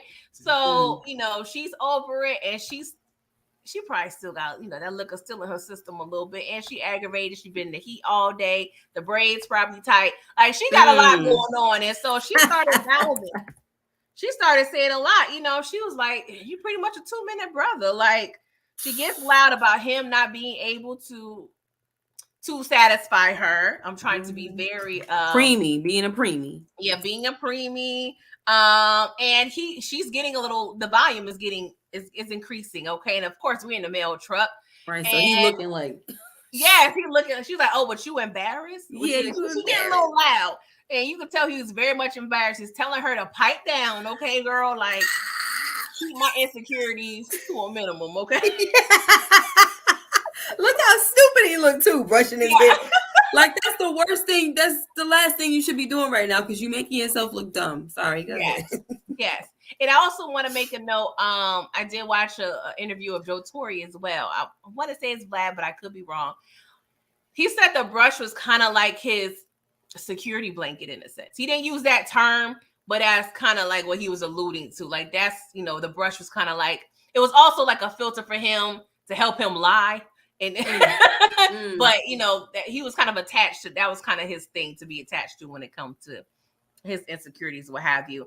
But they start arguing, but they stop again at this little bridge situation, and they go outside and argue some more. And he's trying to pipe her down, like, why you acting up? She was like, well, she pretty much bringing up his past situation. She's like, that's why the last girl, left, because you can't hang. You know what I'm saying? And she was going in. She called him a weak ass punk.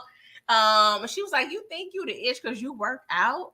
You ain't buff, like right. I love the way that's right. Brush that weak A fade. She was like, D can't stay hard for 5 minutes. She was like, you take steroids? I'm like, girl. It was funny and embarrassing at the same time. And then to top all of it all, this was the problem. Pause. You want to say it, Miss K? What did she say to kind of put the icing on the cake? That's why I'm effing somebody else. Oh my gosh. That pause he did. And now he put his brush in the pot, like it was a premeditated situation. Yes. But my thing is, I rewound this part so many times. Now we the result was blood in her mouth. But I couldn't decipher if this was a punch or a hard ass slap. Like I'm like, that's what I was thinking, but I'm like, that's a hard slap to really produce blood, and that was a lot. Yeah, it was those steroids, I guess, child. And then I think the second one might have been a punch, right? Yeah, because they started tussling, so it was a lot of little grainy things going on. But in the midst of this, of course, Lucky and Justice in the truck, and Justice like, you ain't gonna do nothing. Yeah, he's like, shit, that's their business. Hell no. So I want to know your thoughts, Miss K, because domestic situations are very tricky, right? Because when she gets it in the midst of the middle, you end up possibly being the enemy, because they may get back together, then they still may have a so it's very, very delicate when it comes to these situations. So what do you feel about Tupac's and sorry. Yeah. Cuba. I'm sorry. What do you think about Lucky's initial decision not to get mixed into the physical altercation between Aisha and Chicago? Like, what are your thoughts? Was he wrong? Was he right? Did you understand? Like, what do you feel? I mean, if it was like a stranger, I would understand. But like, this is so-called your homeboy. You should have got in that. It was getting out of hand. He done smacked her the first time. Then he punched her or something, like it's getting out of hand. They're literally fighting in front of y'all, and there's a cliff over there. Okay, they might be rolling over the cliff in a few. Next thing you know, and I mean, I get what he's saying, but then at the same time, it to me, it's also like the respect for women factor comes up. Yeah, you know what I mean. But then he gets involved when Justice is involved. It's like he's like in my mind, I'm like, well, he looking at, I guess, Justice like, listen, now that's my piece right there. Now you messing around. Yeah, now you done effed up. Okay, yeah. You done effed up, don't you? You done effed up, don't you? It's like, I gotta do something there. But then Chicago kind of pushed back, hey, you only pretty much doing this because you just want some peace. So that's when Lucky and Chicago get into it. So do you think it was more so like, yeah, that's true, or more so like, nah, you bugging, I was gonna jump in because you're doing too much? Like, what do you feel about, because it's like that triggered Lucky, like when he said that. Yeah. Like, it probably triggered him. Because how if like real life, right? Let's just say somebody hears it right? Like you don't want her to hear that and get the wrong Exactly. idea. So I'm Yeah. gonna freaking punch you in your face or something like that for saying something Yeah. stupid. You know what I mean? But Exactly. the way he sprung into action, Hmm. I feel like that was like a knee jerk reaction. Yeah. So I think it was a natural thing that he wanted to do. I don't really feel like it was, oh no, you messing with my chances to get the no this oh Yeah. I've been waiting for this now. I'm really gonna get it now. The You way he know. jumped off that damn truck, I was just like, all right, Lucky. Go get your Yeah. woman. Go save your woman. And Jesse came back and kicked oh boy. And then you know what? I was like, Oh, oh Lord. I know. Oh my Every time I see gosh. that, I cringe a little bit because I can imagine how Woo. that feels, right? Yeah. So Lucky ends up throwing Chicago's brush. That was hilarious. Threw that goddamn. And he was like, I'm leaving you. You go, it's 15 miles to Oakland. You go walk. He was like, no, leave the bitch. Leave the Yeah, bitch. don't leave me. Leave them hoes, man. Leave them hoes. Yeah. Wrong derogatory term. Right. Sorry, it was hoes, not bitches. Sorry, you guys. For the missile. Leave them hoes.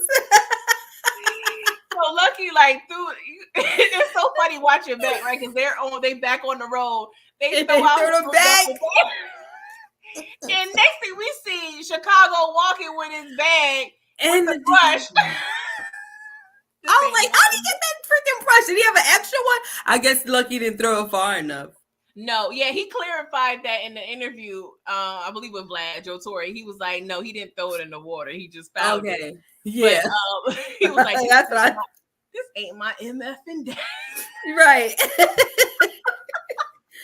You know. Oh my God. But I'm like, how does that work? I always thought about, well, I could at least say I thought about it during this watch of it. It's like, how does this work when y'all get back on Monday? Like, what story are we gonna tell when y'all clap back in? Like, what's the situation? But they leave. You have anything else to say about this? No, I think one of the other that iconic scenes. I think I'm fine. Okay. Yeah, because we got to get out of here soon. Yeah. Sorry guys. So we have another beach stop. It's kind of like on a mountain per se. And then of course Justice is consoling Aisha in the back, and they're trying to figure out why they stopped, right? And then Tupac, I guess he needed to blow off some steam or just to regroup or whatever. And so Justice comes with a blanket, consoles him. She, give him more insight of her background. So she explains about her mom being in law school. That's how she got the name Justice.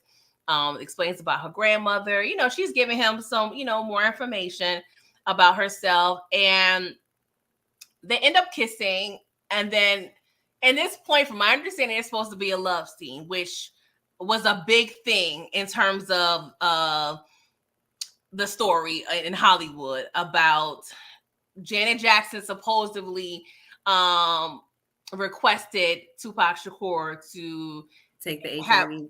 To get an AIDS or HIV test to do a love scene. Which is interesting because Tupac did confirm that he was asked, but it seems like a lot of the cast don't feel it necessarily came from Janet. It came from her team, just based on a few interviews I was watching today. But because Tupac was like, we was cool. But my thing is, did y'all really have to physically make love to imply that on the screen? Like, couldn't, because I don't know if they was doing in the 90s. I could be wrong, but did y'all really have, like, I don't understand why y'all needed even to go that far. But that was a huge thing with drama on that set, apparently. Because it seems like the team saw the activity of the hoochie mamas coming in and out of Tupac's trailer. And Tupac was like, hey, it's Janet Jackson. He pretty much said in an interview, I would have took 5 tests if she wanted that to happen. But he said if she never requested that of anybody else she did a love scene with previously, then I'm not doing it because it's pretty much an insult. That's what he said. So that was a big thing, but they ended up just kissing on screen in the movie, and it implies that they had relations. Wow. So that was supposed to be like after when they like she kissed him and then she stopped, she walks away, and it looks like she says to herself, "Are you ready for this, Markel? I'm sorry, Markel. I'm moving on. I love you." And then she goes back, and then she decides, you know what I mean? You got it. By George, I think you got it. Yeah, so that was supposed to be like them Yeah. showing the second time around. They zoomed out. That was supposed to be their love scene. Like, Yeah, okay. in the woods, child. I mean, it was That's giving. crazy. I I mean, guess. she did bring the blanket out, but Yeah, I guess right they were now. trying to do what Jason Lyric did. All up in the woods and. No, what's Not that, by the beach or something? yeah. Is that the beach again? Looked like it was Yeah, by the it's like water. there. Is that a beach? But they're like on a mountain A cliff. cliff, yeah. Yeah. The other thing too that he said that they seemed so cool, and then after they wrapped, she changed her number. Yeah, and he was trying to imply like he's not sure if it was personally against him, but it still seemed like the day after, because he said him and her and Renee was supposed to like go like laser tagging or something. It wasn't called laser tag back then, but he was like, dang, I thought we was cool. Like, Right. I don't know, but I saw an interview 5 years ago that that Janet did. And she, had nothing but nice things to say about him and his artistry. But yeah, interesting little, tidbit there. But they arrive in Oakland. Tupac finds out that his cousin was unalive violently. But he still had to drop. He went there, first, and then he had to drop off Justice and Aisha at the hotel, and he's pretty much lashing out in a sense to Justice, pretty much saying, this wouldn't have happened if I wouldn't been messing around with you. So he's pretty much blaming her for his cousin's death. And now that I'm saying it out loud, talking it out, it's like, dang, you putting this on her, and she probably still putting Markel on herself as well. Like, that's kind of heavy to do that. Yeah. But what do you think about that situation? I thought it was crazy. Another like you want to deflect, or you want to just put the blame on somebody, and I think he's mad at himself, to be honest, because he was the one stopped doing all the stops. You was the driver. She didn't ask you to stop. Exactly. And then that last stop, you made that, and you didn't have to, but you decided that you wanted to go and sit by yourself by the cliff and everything like that, where you could have just kept on going. Exactly. So exactly. Shout out to you for not driving angry though, but still. Yeah, true. But like, man up, like, don't be doing that. But I understand he was angry in the moment, but still, she didn't deserve that. Yeah, that was wrong. So Justice and Aisha, they going to, to the hotel. Of course, Jesse is giving her, famous love advice. And pretty much just saying, all I do is dress and rest because love don't live here anymore. Okay, these little girls don't know nothing. The difference between they cooch and a hole in the wall. Okay, girl, because she's over there trying to train them and teach them like, hey, they pretty much should have jacked these dudes for their credit cards and charge them. I'm like, that's very dangerous. I actually had a college classmate that had allegedly a situation where she robbed a guy that she slept with and she was unalive. Like, that's dangerous when you talk about robbing dudes. Like, don't be putting them in them situations. Yeah, and she teaching younger girls that. Yeah, they're gonna talk about you can't tell the difference between your cooch and a hole. Well, apparently, if somebody close their eyes, they won't be able to tell a difference between your butthole and your freaking breath. The heck?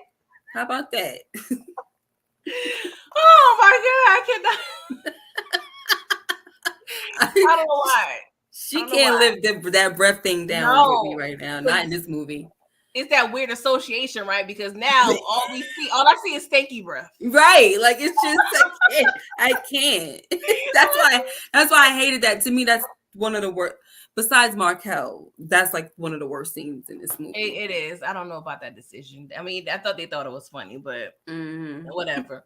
But we're in Oakland, of course. So now Tupac has to deal with his cousin. He's mourning and crying in the basement, listening to his cousin's music. He asked his aunt to have the equipment, even though they want to sell it. They ended up giving it to him. Shout out to Maya Campbell.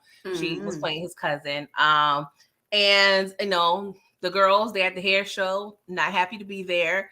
Effed up weekend, okay. And then we, it's some time has passed. We're not sure how much time has passed, but there was some time that passed, and Justice. We see a little montage of her, of getting dressed and trying to find something to wear, and she's putting on white now, seemingly healed, from her grief. Yeah. And she's at the shop. Lucky and Keisha visits, and pretty long story short, he apologizes and say, I'm sorry, I was wrong.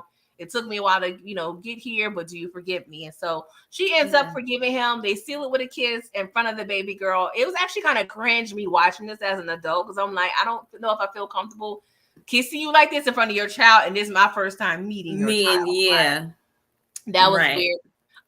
But everybody's in the shop looking, commenting on her, she's wearing white. Now they both kind of have on white. It's giving, airy vibes, just light. And she ends up doing the daughter's hair. Very, personable with the girl. Like, I'm like, yeah, you don't like kids, but right. That's about. But yeah, he knew she was full of crap when she said that she didn't like kids. Exactly. But just the last final look on their faces, when they kind of before the end of the movie, I was just giving me all warm and fuzzy. Yeah, it was so cute. But what do you have? Go ahead. And then Jesse over there talking about something. I guess my assumption was right or whatever. Still hating. Yeah. And then the other girl, Annette was what's her name? Annette something? I forgot. The one that passed away. Andell. Oh, Andell, yes. Yeah, she was like, he cute though, But it's like she was like, I mean, I guess or whatever, he ain't my type. Nobody want him to be your type, but then she over there licking her lips. He ain't my type. Yeah, because obviously she want a guy with credit cards who can't smell. Right? Where's your type, girl? I thought this was really cute, and her putting her hair up because she actually did the new growth. That's why she was always wearing a freaking hat. She hooked the new growth up a little bit, and then just the white now. And like you said, and this is also an iconic hairstyle too, with the little wrap thing and everything. Very. And the little girl's so cute, Keisha. I know. The last thing that I'll probably say is, and it has nothing to do with this scene, but the fact that Aisha had to go outside to use the payphone to call freaking Jesse is foul for that. Like, I just spent money up in your shop, and you gonna make me go outside for the payphone? Oh, you're disrespectful. It was a lot. But it was a really good movie, and sad, and what song made me cry? The Why Didn't You Stay? Is that the song at the end, or no? It was in the middle of the movie, like when she was doing all the facial expressions in the mirror. Oh my God, yes. I was like, oh, I need to get away from this song right now. Yes, definitely brought tears to my eyes, but it's a good movie. It's kind of hard to watch. It's a little heavy. Yeah, especially if you're kind of like already in a space. It's hard to watch. Okay. So, but it's always great, who asked a question? I think Torian might have asked us if we wore dookie braids. These were not considered dookie braids, okay? No. Sealy has dookie braids. Sealy from The Color Purple. Those are dookie braids, guys. And yes, I did have braids like these when I was growing up. In the 90s, I had them a few times, okay? But I don't know if I had this style person. I had braids, but I don't remember having that length and that size. Like, I've had like cornrows. I had the cornrows into the French roll. Like, I had braids and variations, but I don't remember this per se. Okay. The Africans, I used to be up in a chair, okay, but the braids were small, okay, and painful memories. Yes. Oh, I can feel it now. Ooh, 2 people. Yeah. That was a lot. Okay. You're up. What was worse, the Africans braiding the hair or the Dominicans is flaming your scalp for a blowout? Like, I don't know what was. Yeah, worse. I think my first experience with Dominican was really good, And then I went back to look for her, and she was gone. And then the next person, she was ripped. I said, "Oh no, I was done. I never went back." I'm like, "You're not about to rip my hair out. Yeah, We're not doing that. Skill, yeah, No, yeah. nope." It was a lot. It was a lot. Oh, child. But yes, great movie. I love the iconic, of course, Janet and Tupac. I mean, you can't get no better than that. But thank you, Miss K, for joining me on this review. Of course, you're welcome. Thank you, chat. Please make sure you like the video, subscribe to both of our channels, do all the things for your girls over here. Okay, we work hard over here. But Miss K, do you have any final words before we get out of here? Not this is such a cute picture. Obviously, this was for the photo op, Yeah. for all the photo shoots and everything, promos, blah blah Mhm. blah. It's a lot of cuteness going on. Oh my gosh, It just is. beautiful. And thank you so much for everybody being here. Torian had some really cool things to say Yes, sorry. in this in the chat. Thank you everybody. I don't know what's the next one, but we're gonna be trying to come out with these Throwback Thursday thingamajiggies. And that's pretty much that. Yes.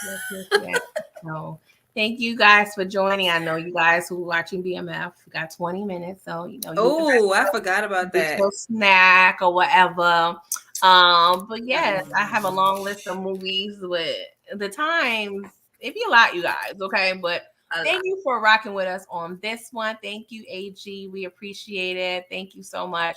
But yes, guys, we will see you on the next one. And we appreciate you guys, okay? Thank you guys. Love you.